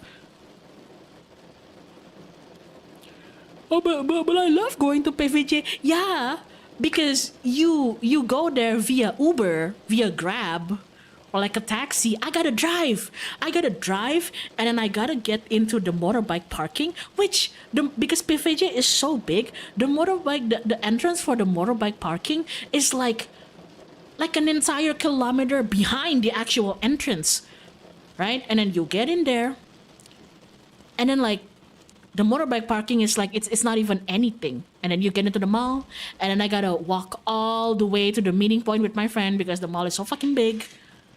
So yeah.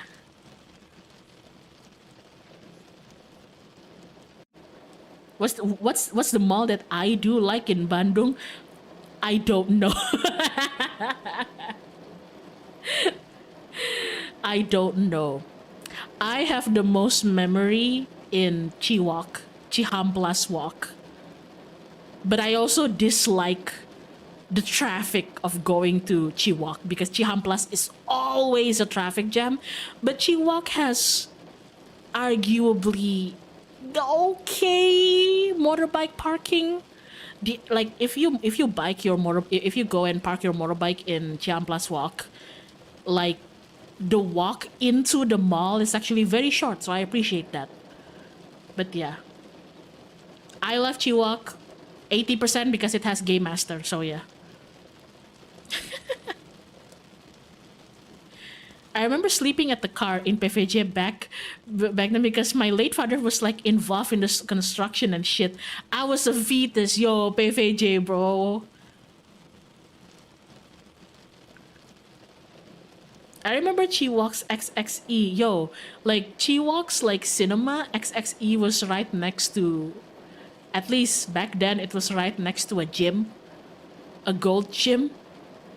And then every time I would walk from the escalator across the floor to the 21 cinema escalator, like there will always be some staff from the gym just like, hey, join the gym, you could use like you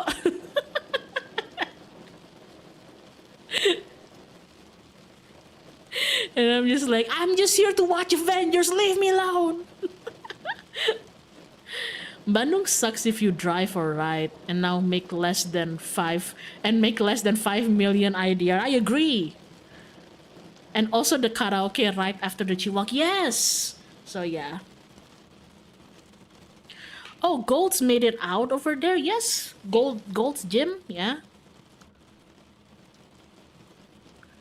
I think most uni students in Bandung I knew had fond memories of Chiwak. Iya. Betul itu. Gua nemenin temen gua ditembak di situ and it was really awkward. It was really awkward. Why the fuck did I agree to that? Ah, man.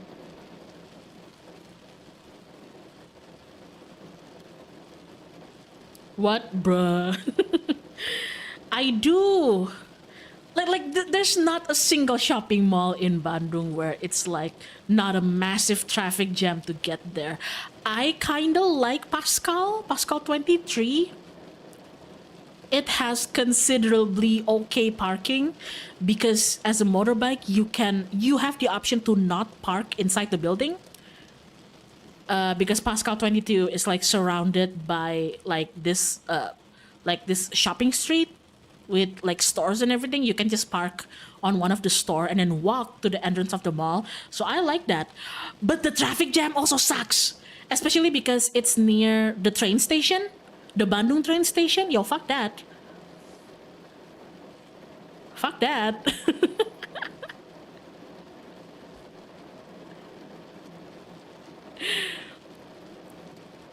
Chihuahua is cool, but I fought with ex there, so I had pet associate. It's so funny you mentioned that karena aku jadian di Chihuahua. Oh man. Do they still have the factory outlet with Marvel stuffs in Chihampulas? No, they don't. No, they don't anymore. I'm so sorry, dude. I'm so sorry, man. No, they don't anymore. Good for you, man, I guess. I like Bandung when there's no people in it. Yeah. I hope I don't sound dramatic when I say that when I had to leave Bandung even before I had graduated because as most of you know, I graduated online. So I didn't even gua nggak dapet wisuda ITB. Gua wisuda online. I graduated online. So my year didn't get the usual graduation parade, which is really ironic because as an art department kid, whenever there's like a senior graduation, we would contribute a lot to the parade, you know. The art department also like always contributes a lot to like the graduation parades and everything. And then after like, you know, spending years contributing to like other people's graduation parade, COVID hit. And then by the time I graduated, I didn't even get a graduation parade. Fuck. Yo, fuck that shit, bro. What the hell? So yeah, I had to leave Bandung right even before I graduated. I left right as we were about to start our final projects, final thesis. And then I went back to Bali right after because my family was concerned of like me having to handle COVID alone in Bandung and whatnot. And I did get COVID, so but you know, Bandung is like super crowded, super traffic jammy, and things get more and more expensive. But I feel like a small part of my soul was still left there, and I don't know how to make it return back to me. Maybe it's because I didn't get like the closure that I expected for myself during my college era. And clearly, I mean, I've clearly moved on as a person, but I feel like there's a small part of me that was like forever left behind there, and I don't know how to return it back to me. Oh man.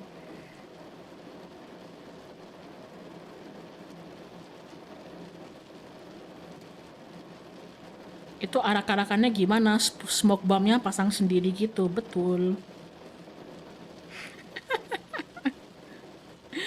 Oh man, setelah bertahun-tahun ikutan ngurusin arak-arakannya orang lain, gue nggak dapet arak-arakan, sial. Lucu kali.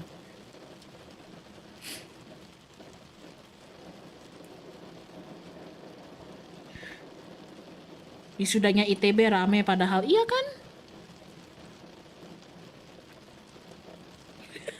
I relate, except I went to UI, so it sounds bad because I feel like I felt a part of me in Depok. No, you're valid. You're valid. One of my high school best friends also went to UI, and she said the same thing, you know, because she had like a lot of fond memories while she was like the 4 years of her getting a bachelor's there. So yeah, and sometimes I'd like tell her like I feel like a small part of me was still left behind in Bandung, and I don't know how to get the closure for that. And she's like, yeah, I feel like a small part of me was also left behind. Yeah, in Depok. And no, girl, you're valid. You're valid. The one thing I remembered about online college is that I'm OBS enabled gremlin, so I set 5 different looping animations with different clothes. Yo. The only thing I remember from like my online like college consultation for my thesis with my professor during COVID is that I had such a kind mentor, professor, thesis mentor, thesis guidance, that whenever we started, and he could tell I was visibly nervous because during COVID, my family encountered many problems. So maybe he could see it in my face that I came into the Zoom call like super nervous and everything. He would calm me down by saying like, before we start, do you wanna see my cats? Kayak dia selalu nanya gitu kayak, mau lihat majikan saya nggak? Terus gue kayak, hah, majikannya pak? Iya ini. Terus dia nunjukin kayak 5 kucingnya gitu. He would ask me like, before we start, do you want to see my masters? And I'm like, what do you mean your masters? Oh, here you go. And then he would lift up and show me 5 of his cats. So yeah, I was so lucky. Yeah, thesis supervisor. I'm so lucky to have a really, really sympathetical and kind thesis supervisor. Depok soldier here, bro. I feel, yeah, that's right. Well, is also a Depok soldier. You both in Jawa Barat. That's like the same hell exactly. That's so sweet. Oh man. Yeah. I miss Bandung, but I'm not, and I used to envision settling down in Bandung. This was before COVID hit. Back then, when I was like already in my 6th semester and everything, and I was nearing like my final year of bachelor degree, whenever I get asked, I always envisioned that I was just gonna settle down and find work in Bandung. And I did. I interned and did a few jobs in Bandung before I left and everything. But like back then, I always envisioned that I was gonna go back to Bandung and like just settle there. Now, I'm not so sure, but I remember like feeling that longing immensely, you know? Maybe it's because I grew up not having a lot of like like-minded community, especially being like a weeb and an art kid and everything, being like in the art scene, being especially in like, let's say, not just art scene, but specifically the sub scenes of like animation and game development. I didn't have much of that back then, back at home, so I always gravitated more towards Bandung.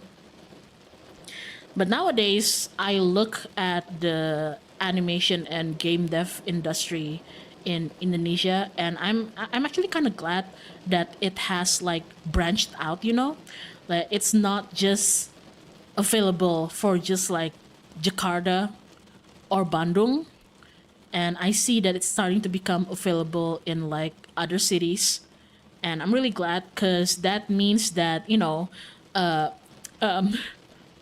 don't want to have. I don't want to live in Jakarta.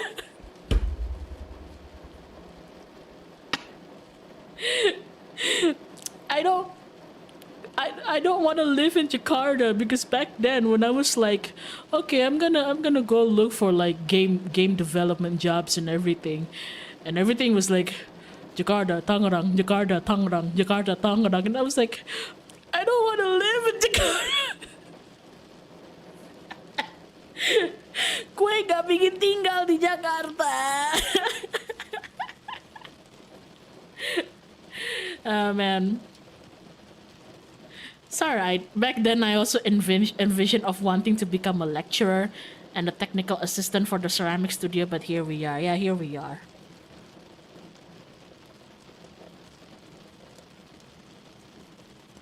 There you go. Jakarta heartbreak.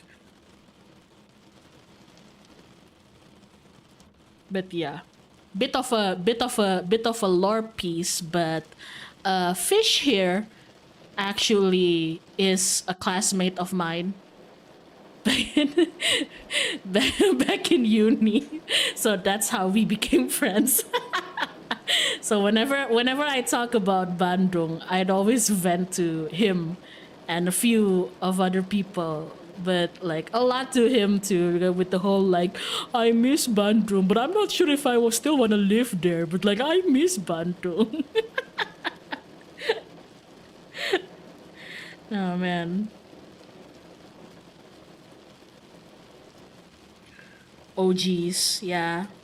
The other day, I actually visited Itebe again. I actually visited the campus again, and wow, they got some they got some severe improvements here and there. I'm kind of jelly. I'm kind of bitter about it.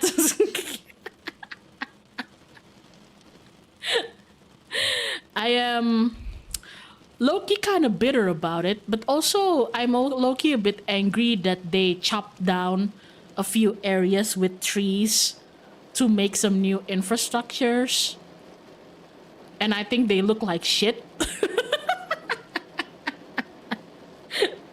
I hope like none of the ITB board members are actually listening to this, but like I think some of the newly installed infrastructures, not all of them, but like that one, that looks like shit.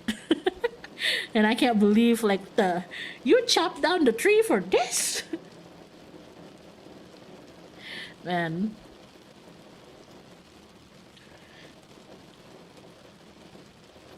And then I had a friend who is currently like an assistant professor there.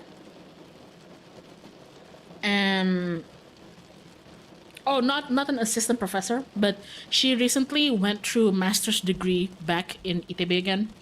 And while I was walking through the campus with her, this was like a few months ago, and talking blah blah blah, she like dropped the bomb of like, yeah, like did you know that I'm not sure if it's like in this campus or like the Jatinangor campus, but like did you know that apparently like there's like either an Indomaret or a Four.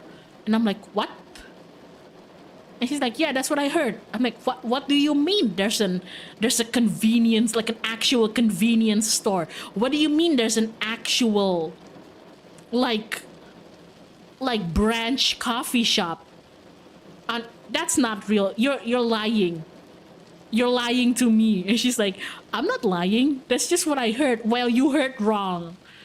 That can't be true. You shut up.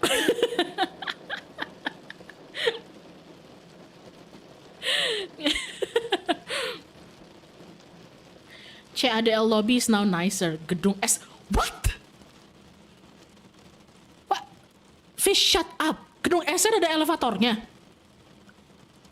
Gue kemarin nggak lewat SR. I didn't walk through the fine arts building when I was there. It has an elevator? Where? What? What? What the fuck? For what? There's only... Oh my god. You're telling me kita dulu TPB luntang-lantung bawa tas arsitek, bawa tabung arsitek, bawa tas bawa tas segede gambrang naik turun tangga. We didn't have to do that. They could have had an elevator. I hate this so much. Why did you do that to me? My uni now has a freaking Starbucks. What the fuck is happening? Did you know that they have a Bli Bli store inside of UI library? What? They have a what? Ain't no fucking way. Ain't no fucking way. Ain't no fucking way. Oh, fuck that shit. What do you mean kita dulu luntang-lantung? Oh man. Kay and chat having meltdowns over different campuses is so entertaining. I can't believe this shit. What do you mean that time is always turning and things are always improving while I grow older? Gedung SF punya lift sekarang iya. It was originally for an elderly professor so that he could go to the second floor easier, but now it's for general use. No, make them use the stairs. I don't care. What the hell?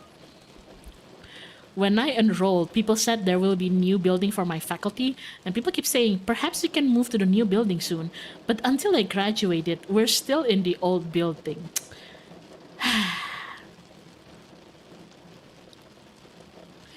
Okay, it's been years since we first enrolled. Turn back time.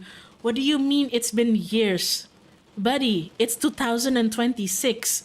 It's been a decade. Oh, that feels awful. Oh, that feels awful. It's been a decade since I got into campus.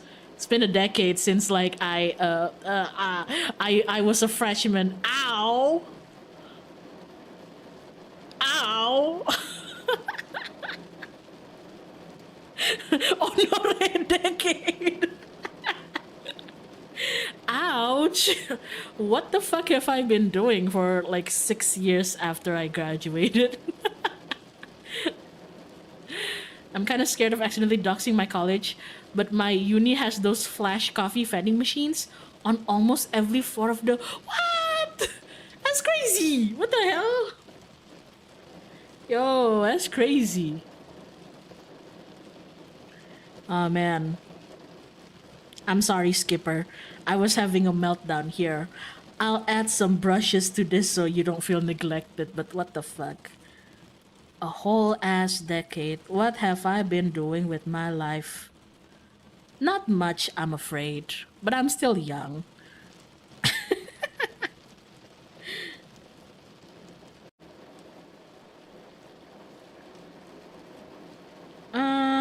Hold on.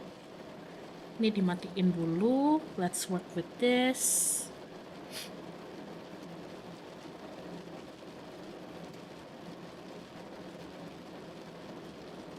For now. No. I'm having a fucking meltdown. What the hell?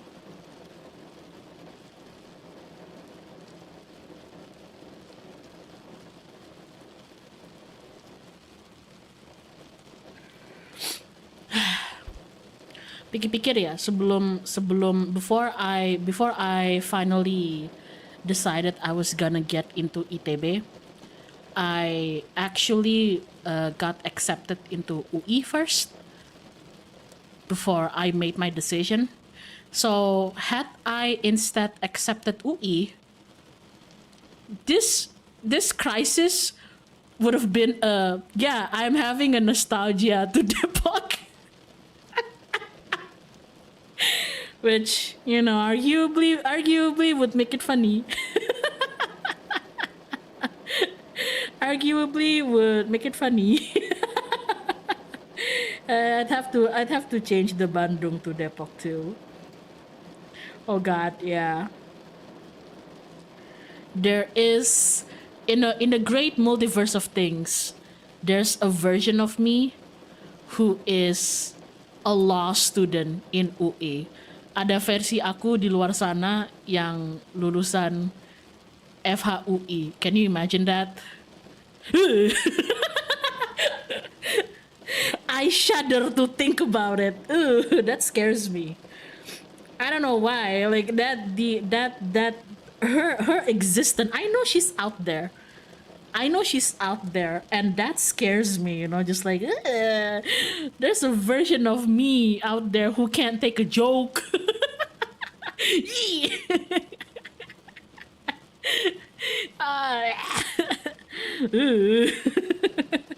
Oh man. Crow Goodman.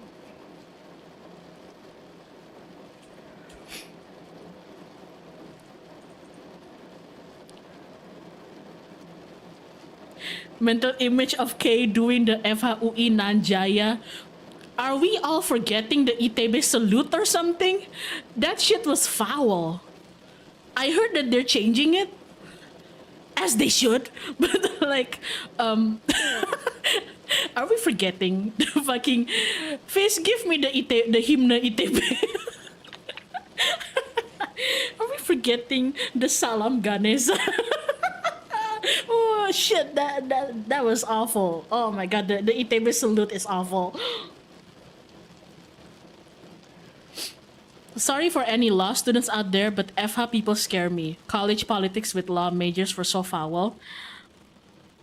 I'm not trying to shade or generalize every single like FH law department there, but a big reason why I ended up saying no, even though I was technically already accepted into the law department in UI back then, was because I got a good glimpse of what it was like, and I don't think I could keep up with the flow of the studies there, and I was not a big fan of the peers that was also gonna get accepted into it alongside me.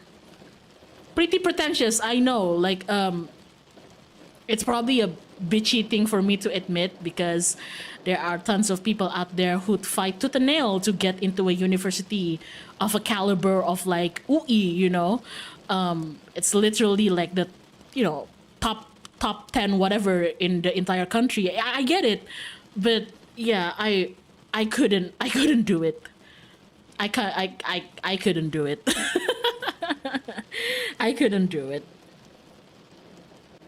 I couldn't do it. That's why as much as sometimes people like to tease me and tell me like, look at you now, like working as an artist, freelancer, blah blah blah blah blah, like you could have made like a much stable income, blah blah blah blah, if you had been a lawyer. Yeah, probably. You're probably right. I probably would have had a much stable life economically had I actually became a lawyer. Who knows, but most likely, yeah. But until now, I don't feel a single regret of choosing eventually becoming an art department kid versus the multiverse me that was a law student. So yeah. So yeah. Would you have the mental capacity of doing that? I admittedly I don't feel like I had the mental capacity. It was also the reason why I retired from debating tournaments. Like most of you know, the reason that I got into law department, I was accepted, is because of debate tournament, and I eventually retired, and it shocked a lot of people. Yeah, the big main reason why I retired is because I couldn't mentally handle it anymore. I was like, I'm so sick of talking about geopolitics and just having to be so on the nose with every single thing that's happening like in any country in this world and everything, and the MUN debates and whatnot. I just wanted to draw Transformer Yaoi, god damn it. So I did. So there you go.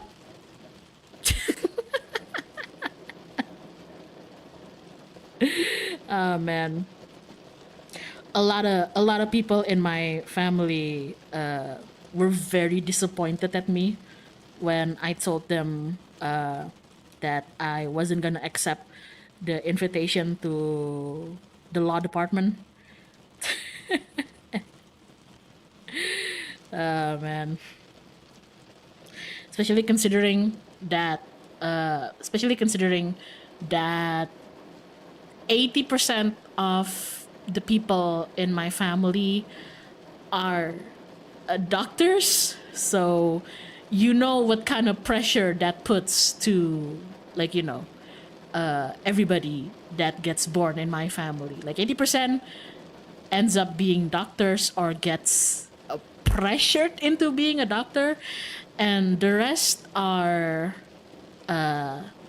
civil servants or people with IT or engineering backgrounds, there hasn't been a single one who has taken art in my family. So when I stepped up to my extended family and said like, "Oh yeah, I didn't say yes to the law department. In fact, I'm going to try and get accepted to art department in ITB." Yeah, they were really disappointed. They were really disappointed. Admittedly, I did not talk to my dad for like 2 years. Can you imagine that? I didn't talk to my old man for 2 years because he was so disappointed. But I was like, whatever.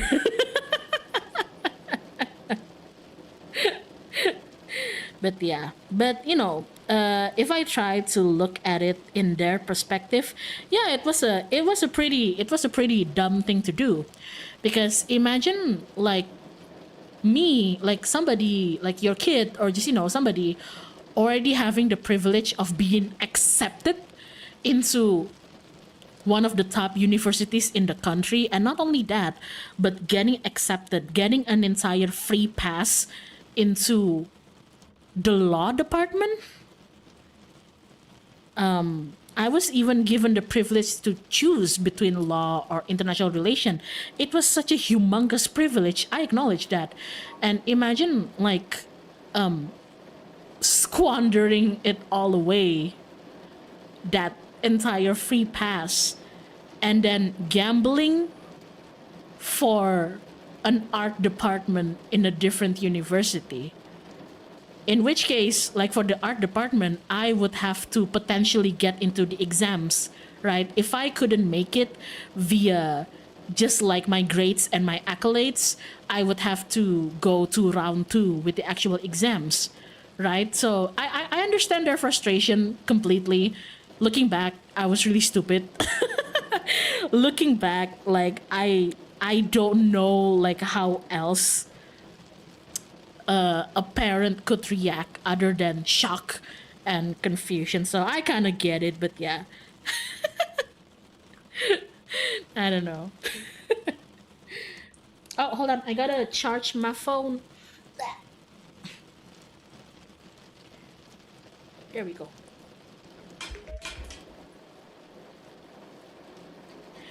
Debating is soul crashing after a while, dog. Did it for like 5 years, never again. Me too. I got into debating, like won the number one tourney that everybody wanted me to win. And then I never looked back. I don't think I could have done it for a long time.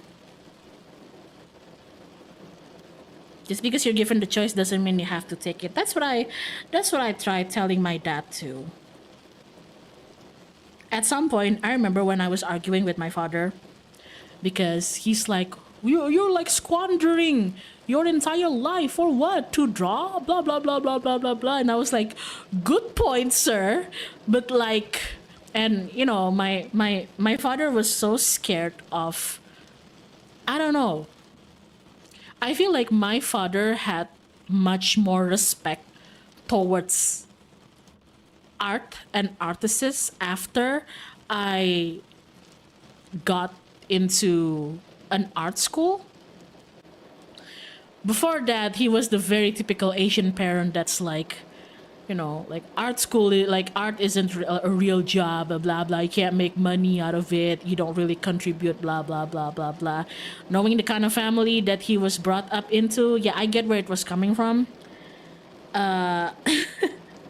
But I remember when I was arguing with my father, I had to call out his own hypocrisy, because he was so scared that if I went and got a degree in art, that would lock me out completely forever from potentially doing other jobs. Like, what if you get an art degree and then you realize you don't actually want to do it for a living? What's going to happen? And I had to tell him, like, well, if that happens, I probably need to get other certification to do another job. Like, just because I have an art degree, it's not going to like completely lock me out from other departments of jobs, you know, blah blah blah blah. But he wouldn't listen to me. So I had to point it out to him that he back then he worked in business economics, but his degree is actually electronics. So I told him, like, you know, like, dad, like, respectfully, like, you're yapping a lot for somebody who currently works as like in business and investing and business consultation, when you know, you went to school for electronics, like, you know, electro engineering and everything. And then after that he kind of shut up a bit. After that he kind of let me off the hook a bit. So I don't know, pro tip, if somebody is making like unfair expectations on you, try to see if there's some hypocrisy in their argument. Ouch for him, but law, yeah. I just reminded him because I know that my father also took like a swerve in his career, right? Like going from electronics to suddenly having an interest in economics, and then going so far as getting like, you know, a complete wheel swerve into economics. He even got to the point where he got a PhD in it. So I'm like, you never really know what's gonna happen in life. I mean, you told me yourself that you didn't expect that you were gonna end up as an economist. So, but you know, here you are. There's that debate student brain. Yeah. My mom used to tell me that between like the two of his children, my father always had the toughest time arguing with me. My father had the toughest time arguing with me. Which is really ironic because you have to know that I didn't initially want to get into debate tournaments.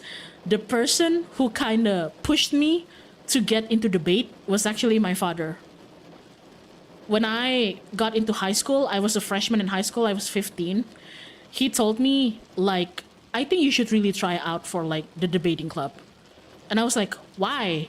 And he's like, I don't know, but when I look at you, I feel like you have like 3 clubs that maybe you can get into: the art club, the acting club, or the debate club. But I highly recommend you try the debate club. So I did got into the debate club and he was really happy about it, but he was not happy about me being able to debate him.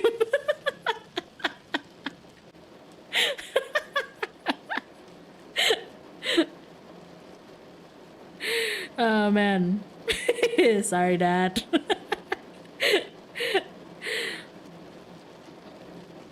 Using your skill to a very good use. Talking back to your parents. Exactly. Yeah, like, I feel like he set himself up.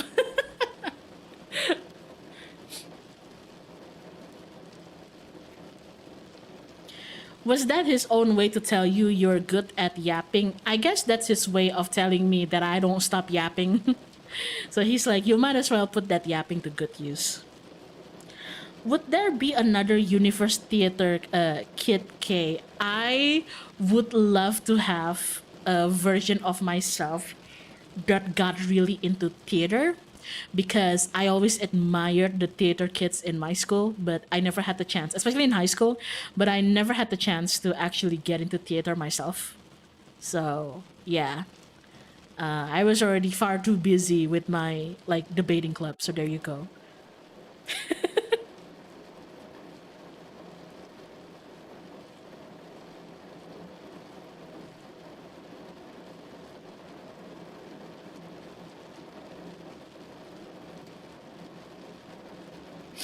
Oh, there you go. Oh, shit.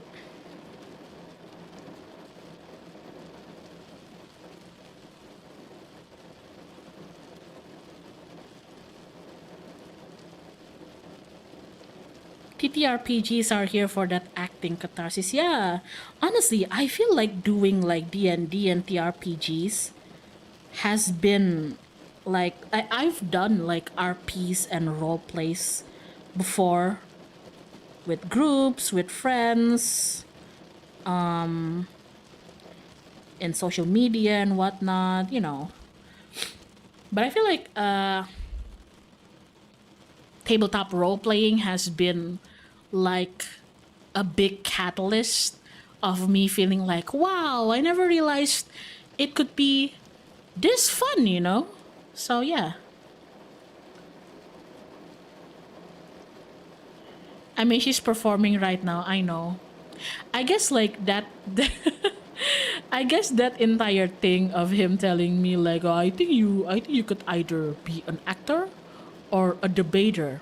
And what I end up being is a VTuber. What I end up being is a VTuber. It's okay. I'm putting all of those potentials to good use.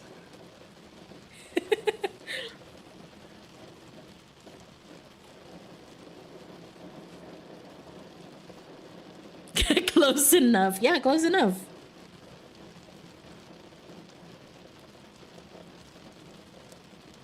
Oh shit. Okay,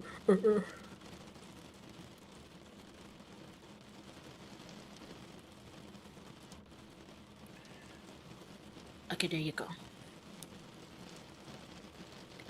Why won't my nose stop running? Hold on. Bleh. Sorry. I need to blow my nose. Excuse me one moment.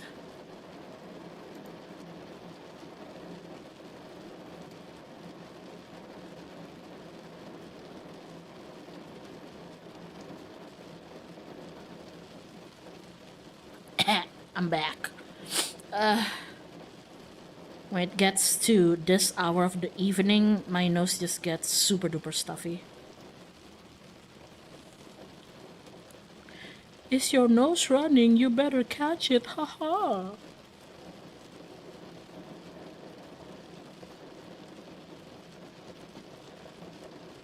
Skipper looking so funny when you did your nose business. Sorry.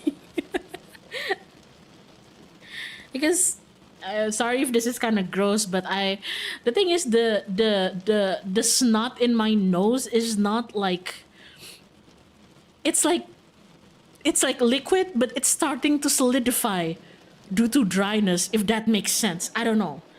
So yeah.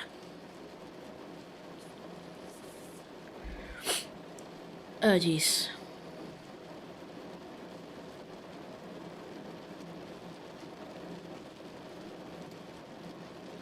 Ooh, you know what? I'm just gonna leave that there. Oh shit, what the fuck? What did I do? Oh, never mind.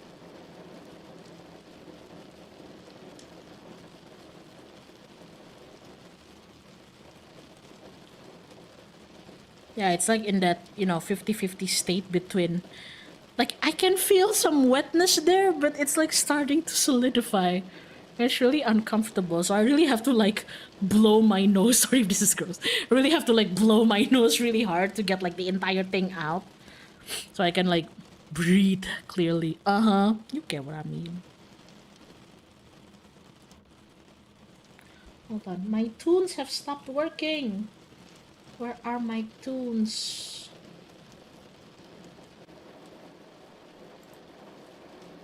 Oh, there it is. Ah.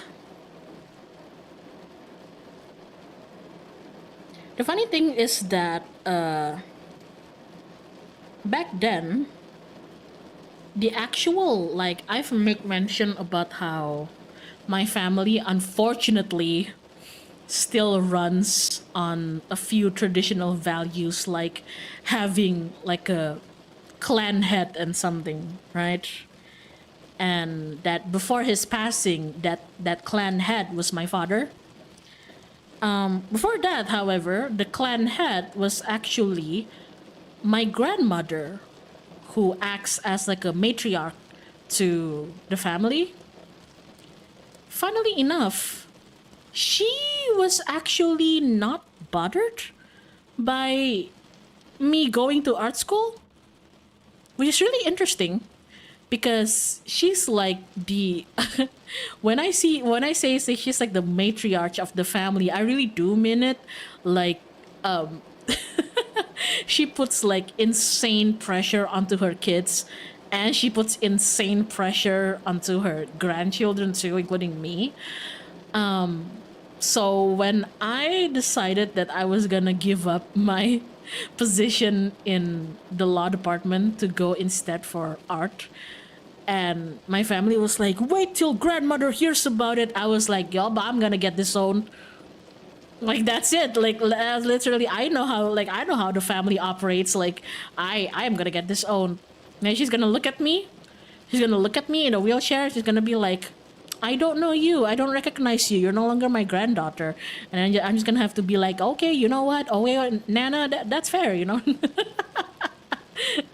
Okay, Nana, that's fair. But, and then, like, like, my father took me to have a proper meeting with her. And he was like, I'm here to report that your granddaughter here has decided to, like, annul her acceptance to the law department to instead go to art department. And I was sitting there just like, here we go. I'm gonna get disowned, and then I'm gonna get thrown out of the family and the clan. I'm gonna lose my name. But surprisingly, she just looked at me, and then she gave me a thumbs up. You know, she was like, okay, I mean, like, that's fine. Art department? Where? And I was like, Itebe? You got accepted? And by that time, I already did got accepted. So I was like, yeah, I got accepted. So she was like, thumbs up. That's fine. Like, you better have good grades. I'm like, I will. And then, yeah, and then, yeah, and then that was it. And then my father was like, what?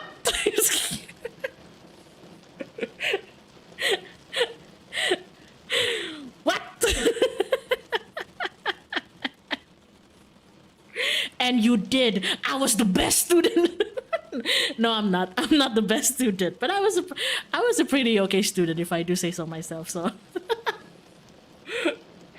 oh man, I was so I was so ready to be thrown out of the Zenin clan.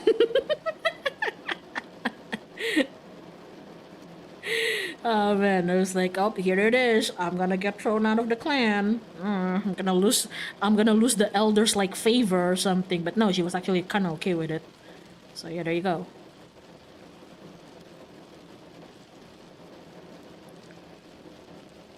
The only thing that she told me is that, well, you know, because admittedly, I don't like to use this term, and I don't wish anybody to have to go to undergo this, but like, the only thing she told me is that because I swerved from the expected path out of me, because in my generation there hasn't been anybody who has taken up law, so the family was kind of expecting me to get law so that the family could also get a lawyer and everything.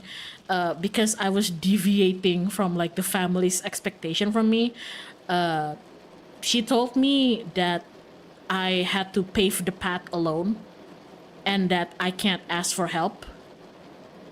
And at the time, it was really scary because, you know, I was just 17. I was just a 17-year-old baby and being told that, yeah, you can have your freedom, but you have to pay for it, and the family's not gonna be there to hold your hand, and we don't want to hear it if you like encounter problems, because this is the deal that you this is like the compensation for you letting go of the other super duper good chance, squandering all of that. So that's the only thing she told me, is that I can't cry to her, I can't cry to the family, and yeah, to just prove that I can succeed, or at least prove that I can graduate and be a good student. So yeah. Oh man. Were you supposed to be the designated lawyer of the family or something? Something like that. Because I got into debate tournaments when I was 15, and by 16 and 17, as some of you may know, I had the opportunity to win a few national grades. So that creates expectation in the family, and expectation creates plans, which I never really agreed to, and that was like a main cause of friction between me and like my clan. The whole thing of like, I never agreed to this life, I never agreed to this life, and them having the argument of like, yeah, but like we all grow into the role that was given to us, and me always being the rebel and being like, yeah, but like, like time passes and the people who had forced you into those roles are now dead. Like, I feel like tradition is something that you have the option to abstain from. Nobody is telling you that you still need to perpetuate that to your children or your grandchildren. So the fact that you choose to continue it, that's on you. That's no longer on like the elders and whatnot. So there you go. That's how I have been telling my family. And obviously, in the extended family, not everybody likes that kind of opinion. So yeah. It's partly why I don't like. I'm on okay terms with my family. Some of them, not so good terms. But it's also why I don't talk a lot about myself to my family. I'm serious. If you ask like my cousins and whatnot, like, hey, like what does Kay do for work? How does she generate money? How come like she, like doesn't ask for money, like doesn't have like money problems? What does she do for work? They can't answer that because they don't know.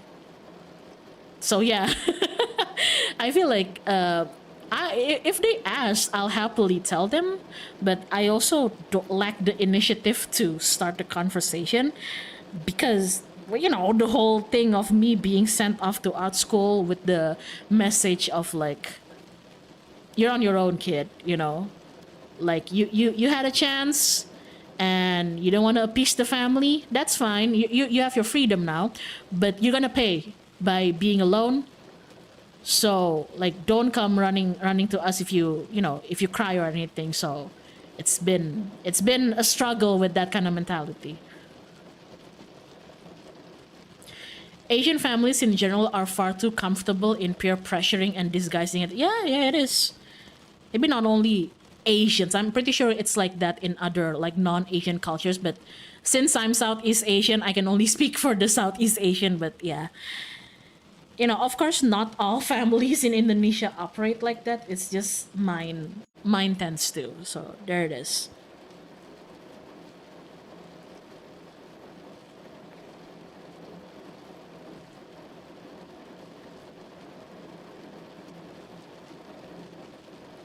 But still, despite all of that, I look back at my younger self, just like 17-year-old baby, and had having to retire from the only thing which is debating, because you realize it's not meant for you anymore, and then having to announce that retirement to your team, to your school.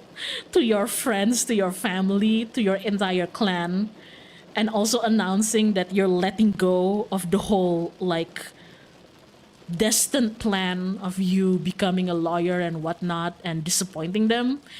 And then like not your father not talking to you for 2 years. Yeah, like the 17-year-old me was going through a lot. Holy shit. But I made it out, and I made a promise to my grandma that I would accept any terms that she gave me as long as I had my freedom. And I think I made out of university okay. Like, I kept my problems to myself. There's like really, really hard moments in art uni, especially that whiplash of learning that this is really what I wanted and I feel like I belong here. But also, there's this crumbling existential crisis that after years of being the art kid in the entirety of the school, in the entirety of the class, every single person in your year in that department is just as special as you. Oh man, it took a big chunk of my ego. I literally had to like rewire my ego and my pride, but I'm really glad I did. I'm really glad I did. So all in all, not so very good or happy beginnings, but I think I made it out all right, everything considered.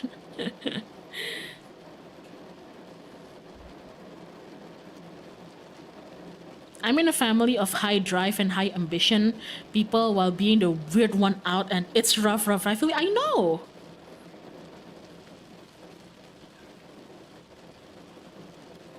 Like, until this day, sometimes people in my family or just like my relatives still ask me, like, why didn't you, like, why didn't you, like, you got into law, you got into bioengineering, why didn't you choose any of that? Like, why did you choose art? Sometimes I don't even know, other than the simple answer of I didn't want to. But I feel like saying I didn't want you is makes me sound like super ungrateful and super like blah, I don't think about things. Well, I do think about things. I just don't really have a concise answer for it.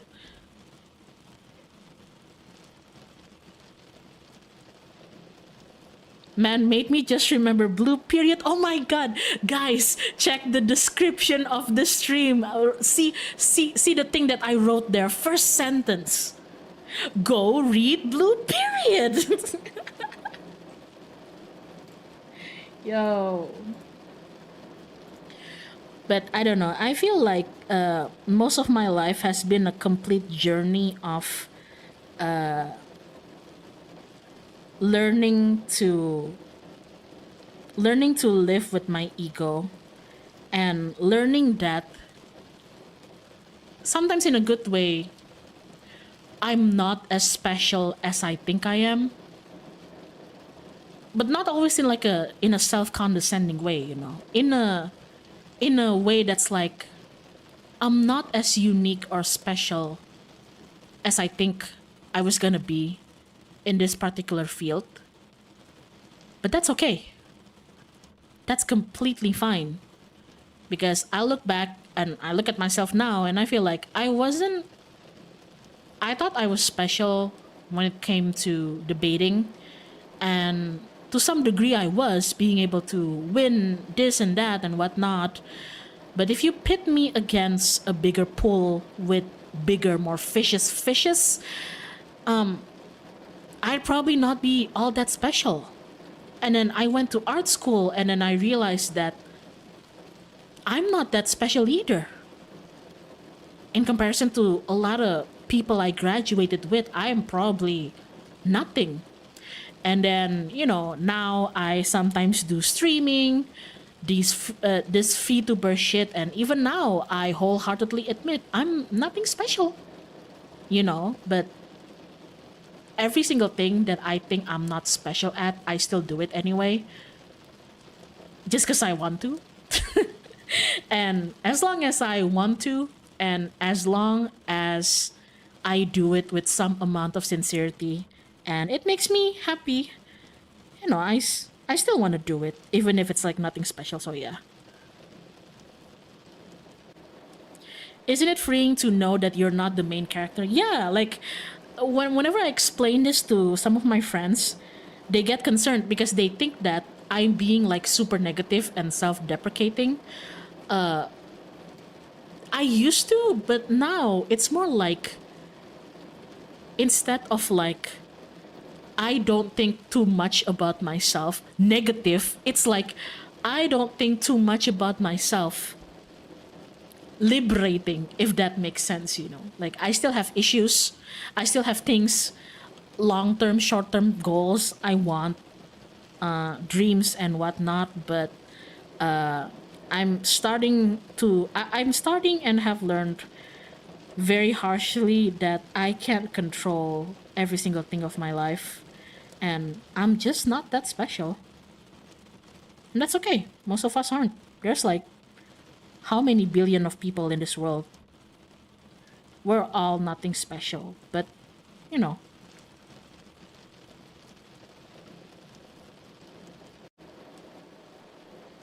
How you come to peace with it, don't if you don't mind me asking? I don't know. Like um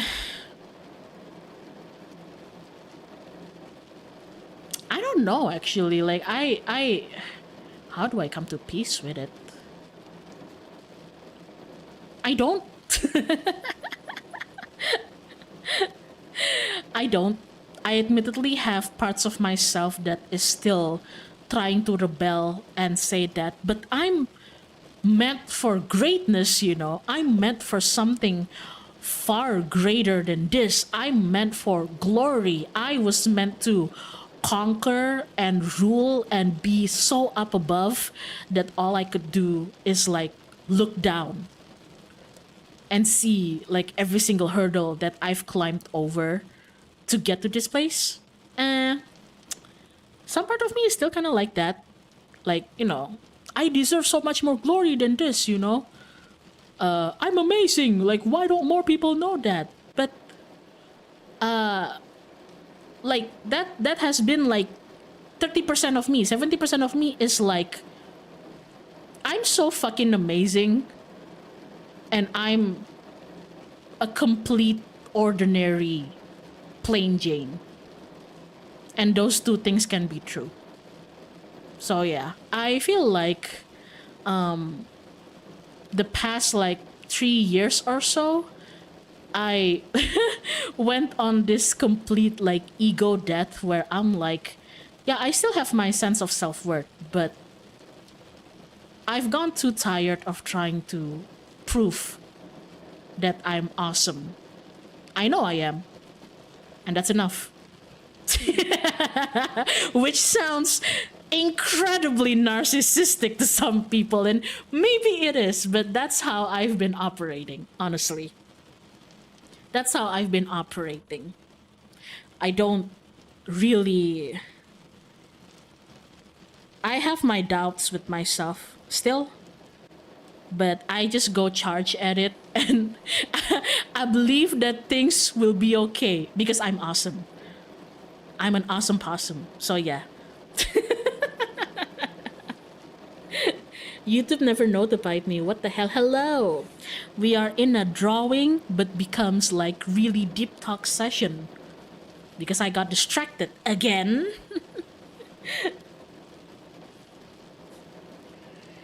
Having acknowledging your flaw honestly makes finding yourself doing something cool feel more rewarding. Yeah.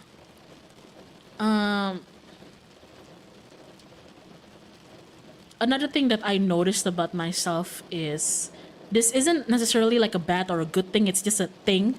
I don't really have the power or the capacity to judge like if it's a bad or good thing.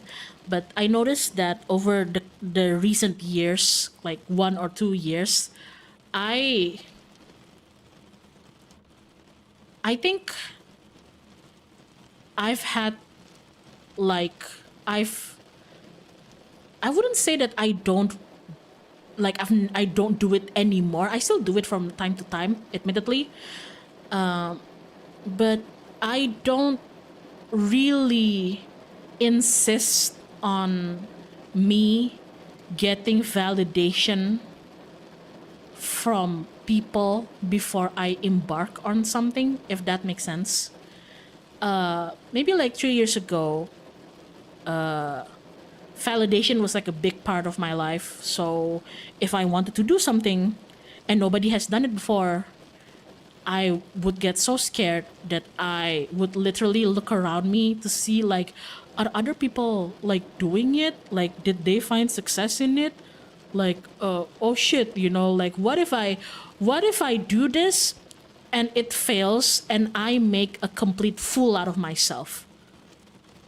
So I would either completely seek out validation and comfort in people before I do it, or I would not even try at all out of fear of failing and being embarrassing.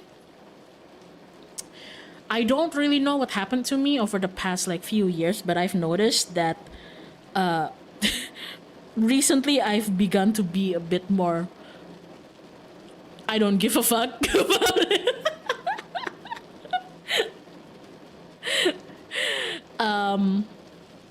Things like going back to streaming, getting a VTuber model, being here with you guys, making personal projects, advocating myself for this and that, trying out works, or even as simple as back in KarmicKrow while I was making a solo boot. Even though I've never done a solo boot before, I did that without really consulting anybody about it. That's why I said I don't know if it's a good or a bad thing. It's just a thing that I notice has changed about me. Admittedly, I still do seek like people's like criticism, objective criticism and whatnot towards what I'm doing and whatnot, but other than that, I just do whatever the fuck I want. And sometimes I don't even tell people that I'm doing it. And if I fail, then I fail. If I fail, then I fail, and that's that.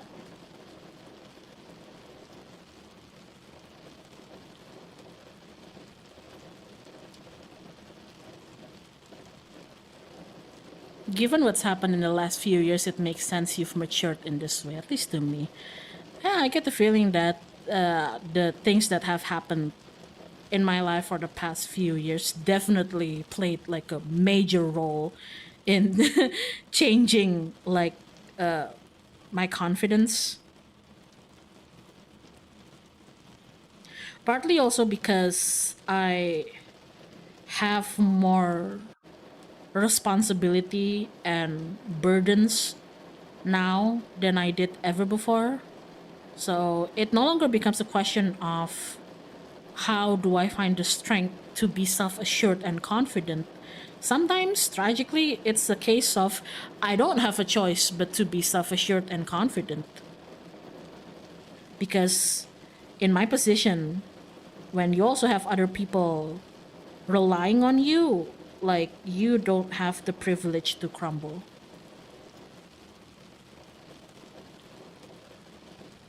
That's why, under that mounting stress of things, I de stress by talking to internet strangers and role playing as an anime girl.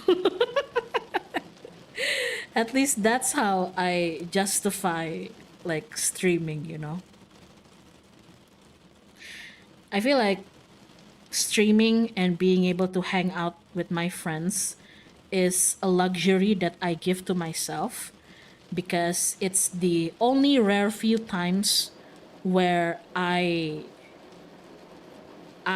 am allowed the privilege to let my whimsy go out, because the K outside of friends and streaming and being a jester is she's not a whimsical person at all. I feel like she's like super, that part of me is like super stressed and has no option but to be the guard dog of her family right now, like the emotional rock. So that part of me doesn't have the privilege to cry or smile or laugh. So when I do have the chance to do it with friends, with you, or just like drawing and like going to cons and doing things that the other K doesn't have the privilege to. That's why I kind of like just being able to chill and be whimsical and going all out. Yo, that's us. We're the strangers. You get to lock out instead of lock in. Yeah. Talking to strangers sometimes helps a lot more since you got many different phrases from people. Yeah, that's also true. Good night, everyone. Bye, Kate. Goodbye. Wishing happiness for you too. Got over it. Oh my god, on a Friday? Good luck. Go to sleep. Have your rest. Tomorrow's still a work day. Ya, besok masih kerja, guys. Jangan lupa tidur. Jangan lupa tidur, I say. Don't forget to sleep, guys. Tomorrow's still a work day, I say, while I continue to yap and stream. Get out of my Go to sleep. Wait, no. Besok kan May Day, ya? Iya, gue juga lupa, anjir. Besok tanggal... Iya, gue lupa besok. Tomorrow's May Day. I kind of forgot about that. Wow. Oh my god, Hajoret, you got into work, you got called into work on May Day? Dude. Okay, good luck with your overtime. Yeah, you should go to sleep, man. Conserve your energy. Good luck. Besok tanggal merah. Aku lupa, guys. Maafkan. I forgot.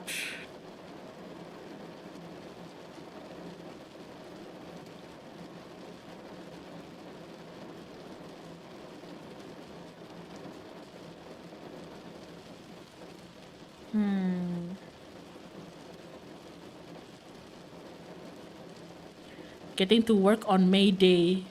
The proof of the point of May Day, exactly.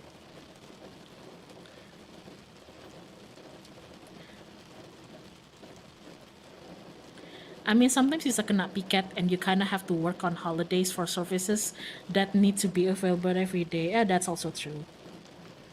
Some jobs out there are just running 24/7. They don't sleep ever, not even during holidays. If you have one of those jobs, hey, I respect you a lot. Thank you for your hard work.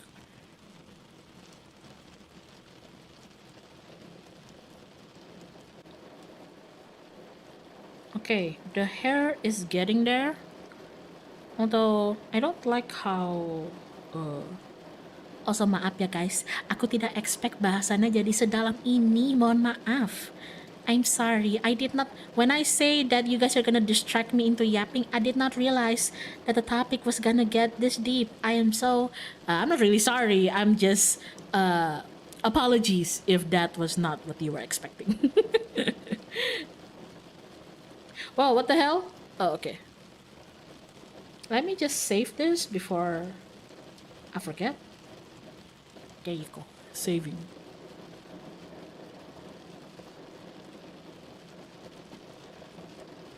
Wait, I kinda have to look at my have to look at her bangs.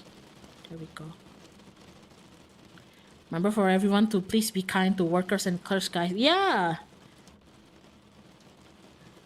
Dude, just be nice to like clerks and workers and like people in like retail and service jobs, man. It really doesn't cost you anything. Your free talk range from hehe to hoo hoo.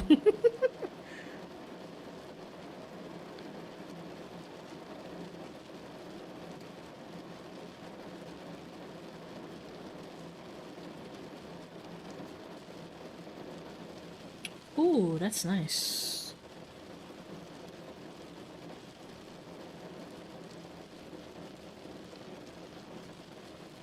Okay, I kind of like having this thick, thicker like dark line art. I feel like that's nice.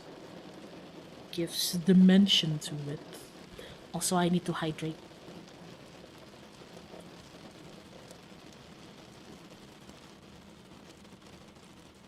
What time is this? Okay. I don't want to stream for too long. Because I've been trying to not work past like midnight. So once it reaches midnight, I think I'm going to end it there. And then bid you guys good night.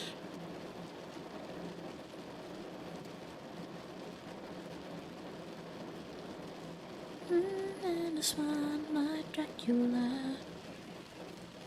This one, my Dracula. Is spectacular. Padahal besok tanggal merah. Iya ya, gue mestinya ngapain ya gue besok? What am I gonna do tomorrow? I misheard that as beat you guys good. I would never. What the fuck? I would never beat you guys. Oh my god.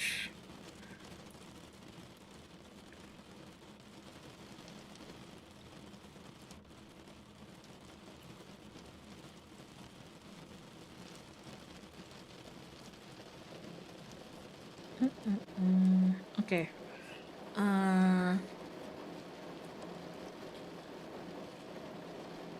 I can work on the hair a bit later. Let's try to put in some work with the...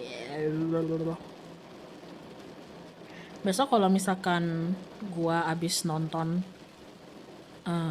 malam-malam gitu nggak ada kerjaan, mungkin gua bakal stream. Tapi gua masih belum tahu mau stream apa.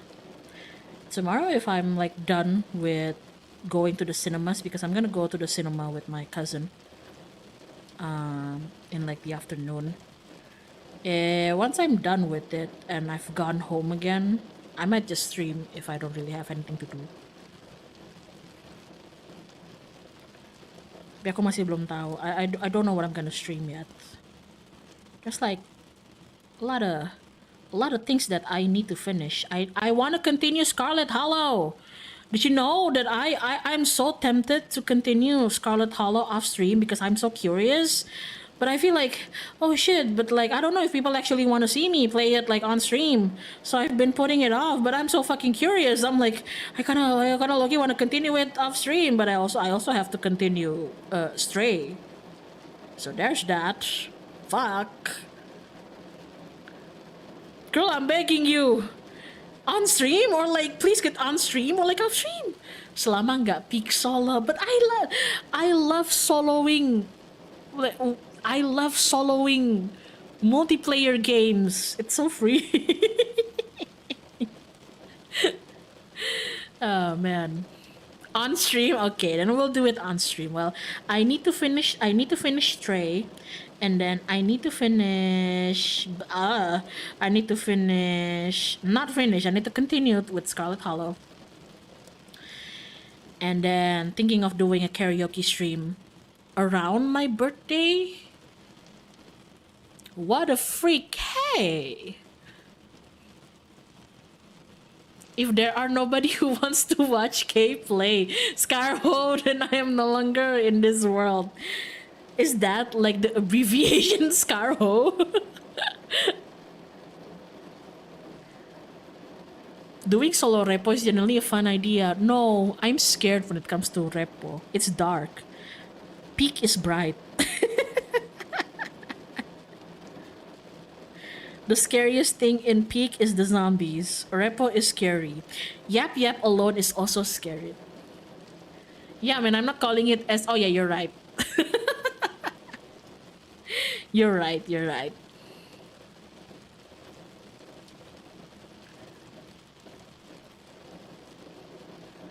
Let's do a little...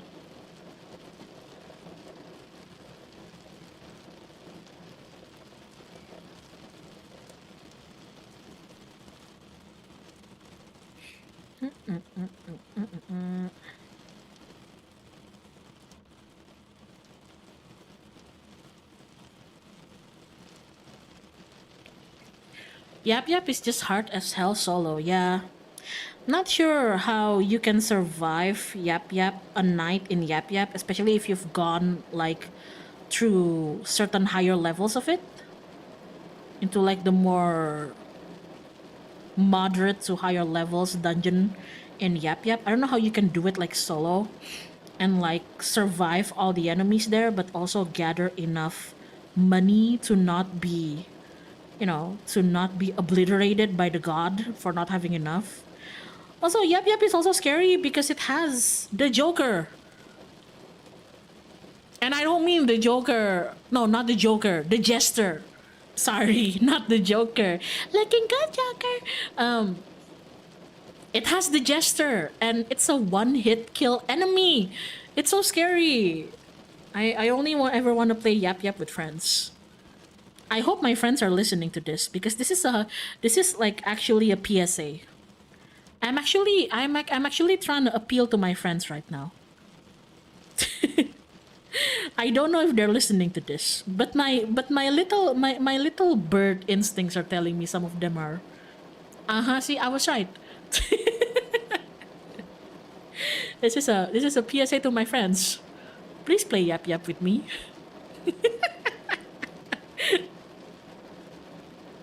If anything, it's not even like please play Yap Yap. It's like please like adorn me with attention. I will certainly die and dry out without it. Don't y'all love me anymore? Oh man. We live in a wizard society.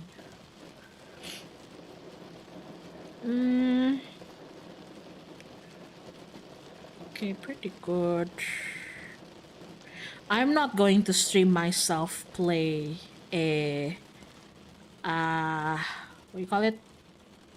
I'm not gonna stream myself replaying Xenoblade Chronicles again.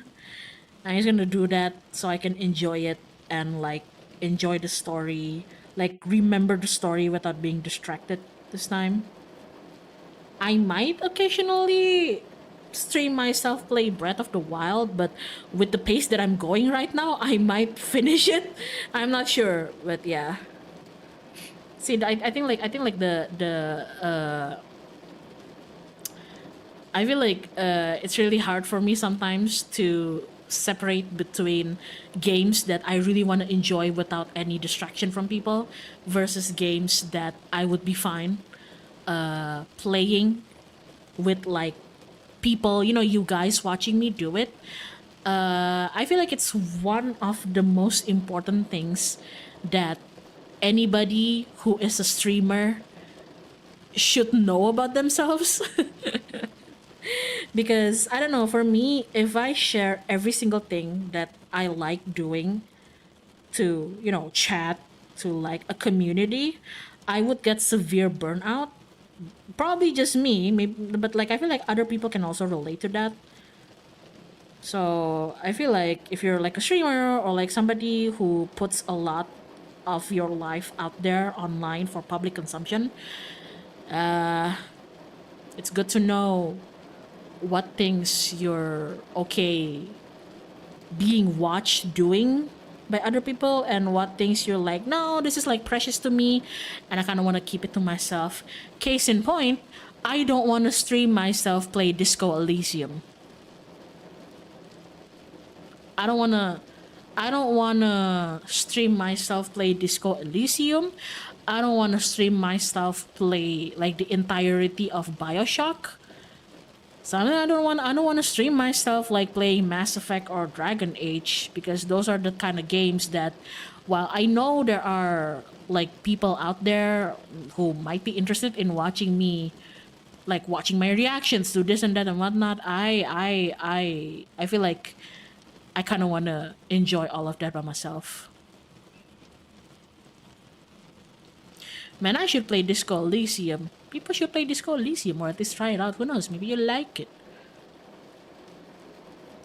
The way you just said that reminds me of a specific dialogue in P3 where one of the gossiping students were talking about how a rabbit can die of loneliness. That's me.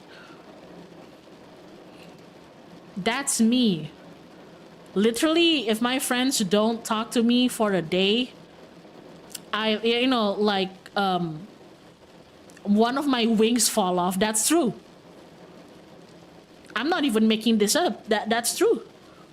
That's true. I lose like feathers on my wings whenever, like, each time my friends ignore me. I hope they're listening to this. For every day that I am not literally drowned in attention, I literally lose my wings. So there you go. I hope you're happy about that.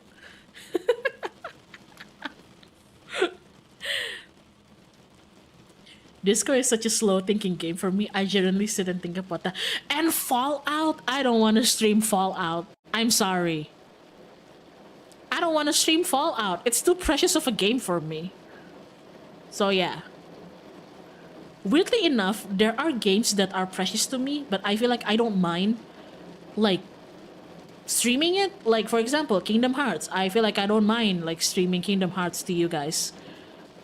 But, like, no. Fallout? No. That's for me. Which Fallout? All of them. All of them.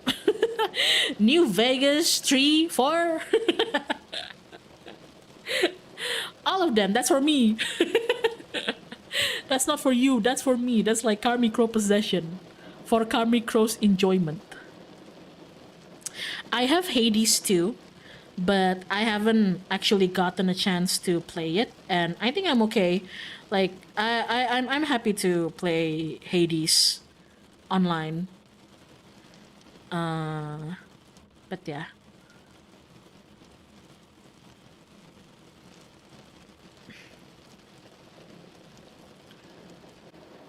Speaking of Fallout, how do you feel about the season 2 season? I haven't. Aku belum kelar. Bentar, jangan spoiler aku. Don't spoil me. I'm not done. I'm not done with the season 2. Hold on, but I really like season 1. I really like season 1. I'm not done with season 2, so don't spoil me, please. Don't spoil me, please.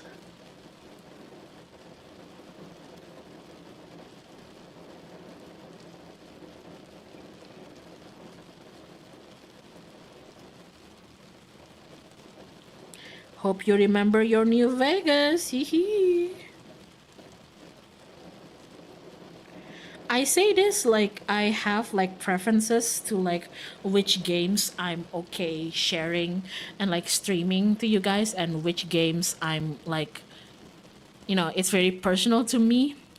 But usually there is an exception to those games. Horror games, I almost always am okay with playing horror games on stream, because that's how I cope with being scared. Or I like being able to enjoy the what the fuckness of the entire thing with you guys, to know that, oh, I'm not alone. I'm not the only one horrified with what's going on here. For example, my mouth washing playthrough. For example, my mouth washing playthrough. I am so satisfied that I played mouth washing on stream, even though the VOD isn't here anymore because it was on Twitch. Because I remember the feeling of camaraderie, that I was horrified with what was going on in the game. And I look at chat, and all of you were just as horrified, if not more, than me. It felt so. I felt so validated. I felt so incredibly validated. I was like, we are in a nightmare, but like, at least I'm not alone. I'm so happy. So like, horror games is almost always an exception to it. Fucking Yimpy.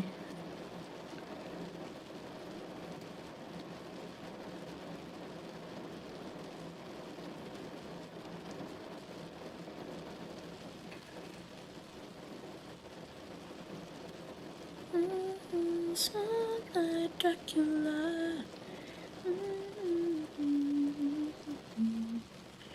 Okay, it's reaching 12, so I'm just gonna save this. Do you feel better playing horror games while not feeling alone in your own room alone? Yeah. Being in my own room alone has never really bothered me. Sometimes I like to. Do you guys have this thing where you sometimes you have the urge to terrify yourself? Even though you know you're gonna be scared, it's like, the question of like, why do I like horror games? Why do I, even though like I'm in my room alone and the house is also empty and everybody's out, but like I purposely look up horror videos. I purposely look up like horror movie clips, horror playthroughs and whatnot, even though I know I'm gonna be scared and I'm gonna like crawl and, cocoon myself in my blanket. And then I back myself up into a corner of my bed next to the wall so that my back is protected like a primal unga bunga instinct. It's like, yeah, I don't know what's up with people and their desire to be scared, but I feel that a lot. It's the same feeling I have with Sasaf. Yeah, it's the same feeling of wanting to read angst fix her absent. I agree. I guess we just have like, I don't know. I don't know if you can call it like masochistic, but like, yeah, we have those tendencies. So yeah, I don't do well with like every horror game though. I will tell you guys my weakness. I am incredibly weak to the feeling of being chased. That's why usually the scariest part of a horror game to me, or just a game in general, is when you triggered something and it's going to trigger like a chase scene or like a hunt scene. That's usually the worst for me. Knowing that something is coming for you and you just gotta prepare for it. That's why I do so well with horror games like Layers of Fear. Some people say like Layers of Fear was so scary, blah, blah.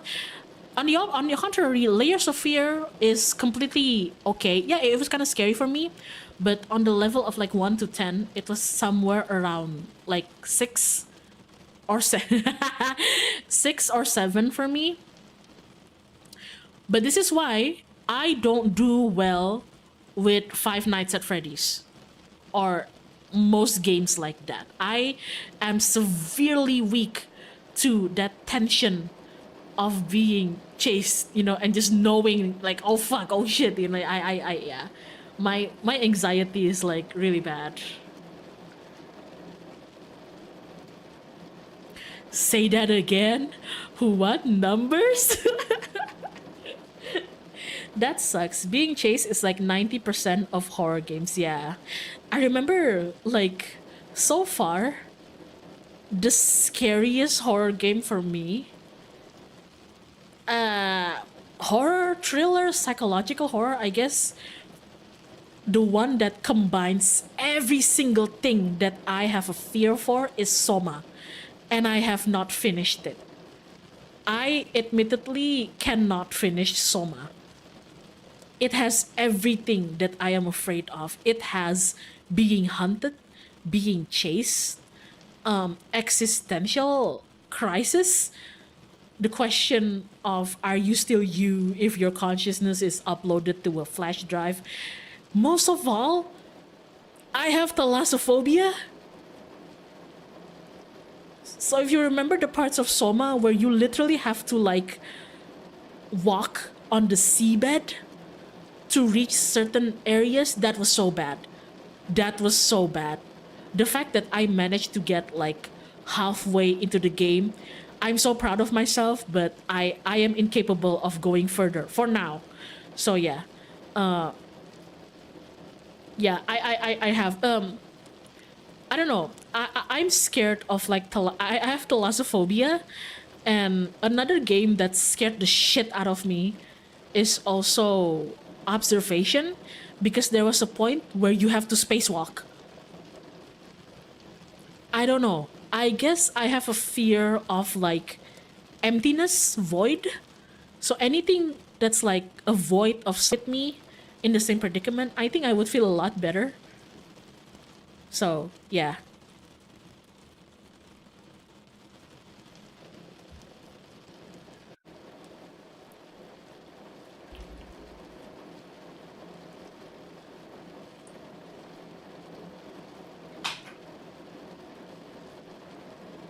Um. Hello. Is it back? I mean, it's already midnight, but like, holy shit.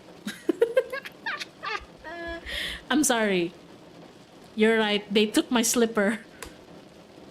They took Skipper's slippers. I'm so sorry about that. That wasn't me, by the way. That was just the internet.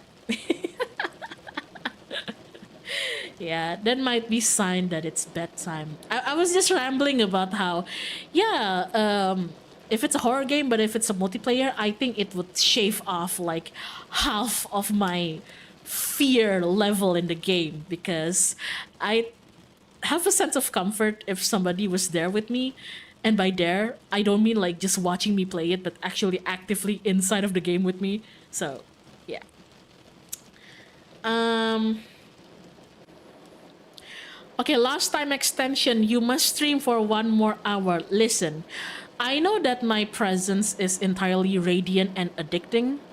You wouldn't be the first person to tell me that, but you know, even divine beings like me needs their sleep. You know, like I need energy to like entertain the masses again tomorrow, and the next day, and the next day. The truly the grind of entertainment never ends. You catch my drift? So yeah, as much as it pains me to to end my stream, I think it's time for me. It's time for me to relax. My apologies. But it's daylight savings time. I don't know what that is. Okay bang, siap apa kau bilang? Bagus. My stream keeps repeating the blackness of space. I thought it's intentional. No, trust me. Trust me guys, if I'm ever going to do like a creepy lore stream, it would be very obvious.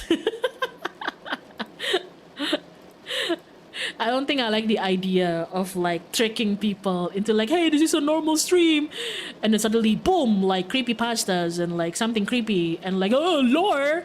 I'm not even sure if I ever want to do like a skipper lore stream, but yeah, okay, whatever. I never understand how daylight saving. I don't know what daylight savings is either. So yeah, I don't know what you're talking about. If you tell me like, okay, it's daylight savings, I don't know what that is. Okay, but yeah. Thank you so much everybody for stopping by. I really appreciate it, even though this was a sudden stream. Wow, a lot of people gathered. That makes me happy. Thank you so much for listening to me ramble. Apologies again if some of the topics get really uh, uh, in there. But yeah, it's gonna happen every now and again. Can't always be too much of a jester in my space. Gotta be serious every now and again. Balance things out. But yeah, anyway, thank you so much everybody for stopping by. Where the hell is my what the hell is my no, that's not. Oh, now everything is okay. This is unsettling. There's no sound. There's no sound. Where the fuck is it? Thank you for the stream. Thank you for stopping by. Okay, I got it. Thank you so much, everybody. Have a good night. Happy May Day. Bye bye.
gonna give you guys like a C part, like I sometimes do with my streams.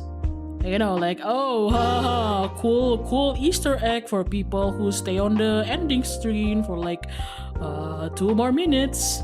And usually during these C parts, I give like funny or like cool bird fun facts. And I forgot to search one, so I googled it, like fun facts about bird, because I couldn't remember what I was gonna say as a bird fun fact. But the fact is really stupid. It's just like 10 cool facts about birds. And get this, one of the facts is that woodpeckers can pack really fast. What? Yeah, no shit. Like, and then the other is like, oh, did you know that owls can swallow their food whole? Yeah, okay, no shit. So I don't know. Like, no bird fun facts. Like, everybody knows that. No way. Like, wow. Okay, whatever. Wow. Whoa. No way. Thank you for acting surprised. It does validate me. But yeah, no bird fun facts. I guess that's your bird fun fact for today. Woodpeckers apparently pack really fast. They can pack a punch. They sure can. I mean, so can I, but I don't get a wiki page. That's what I'm saying. Next, you're gonna tell me you go to ITB. Oh man, I was gonna roast you and say like, I don't want to hear that. If like from somebody who has like Depok memories, but like I have a lot of friends who you know have Depok memories. I feel like that's too mean, so I'm not gonna tease you about it. Anyway, that's all for tonight. See ya.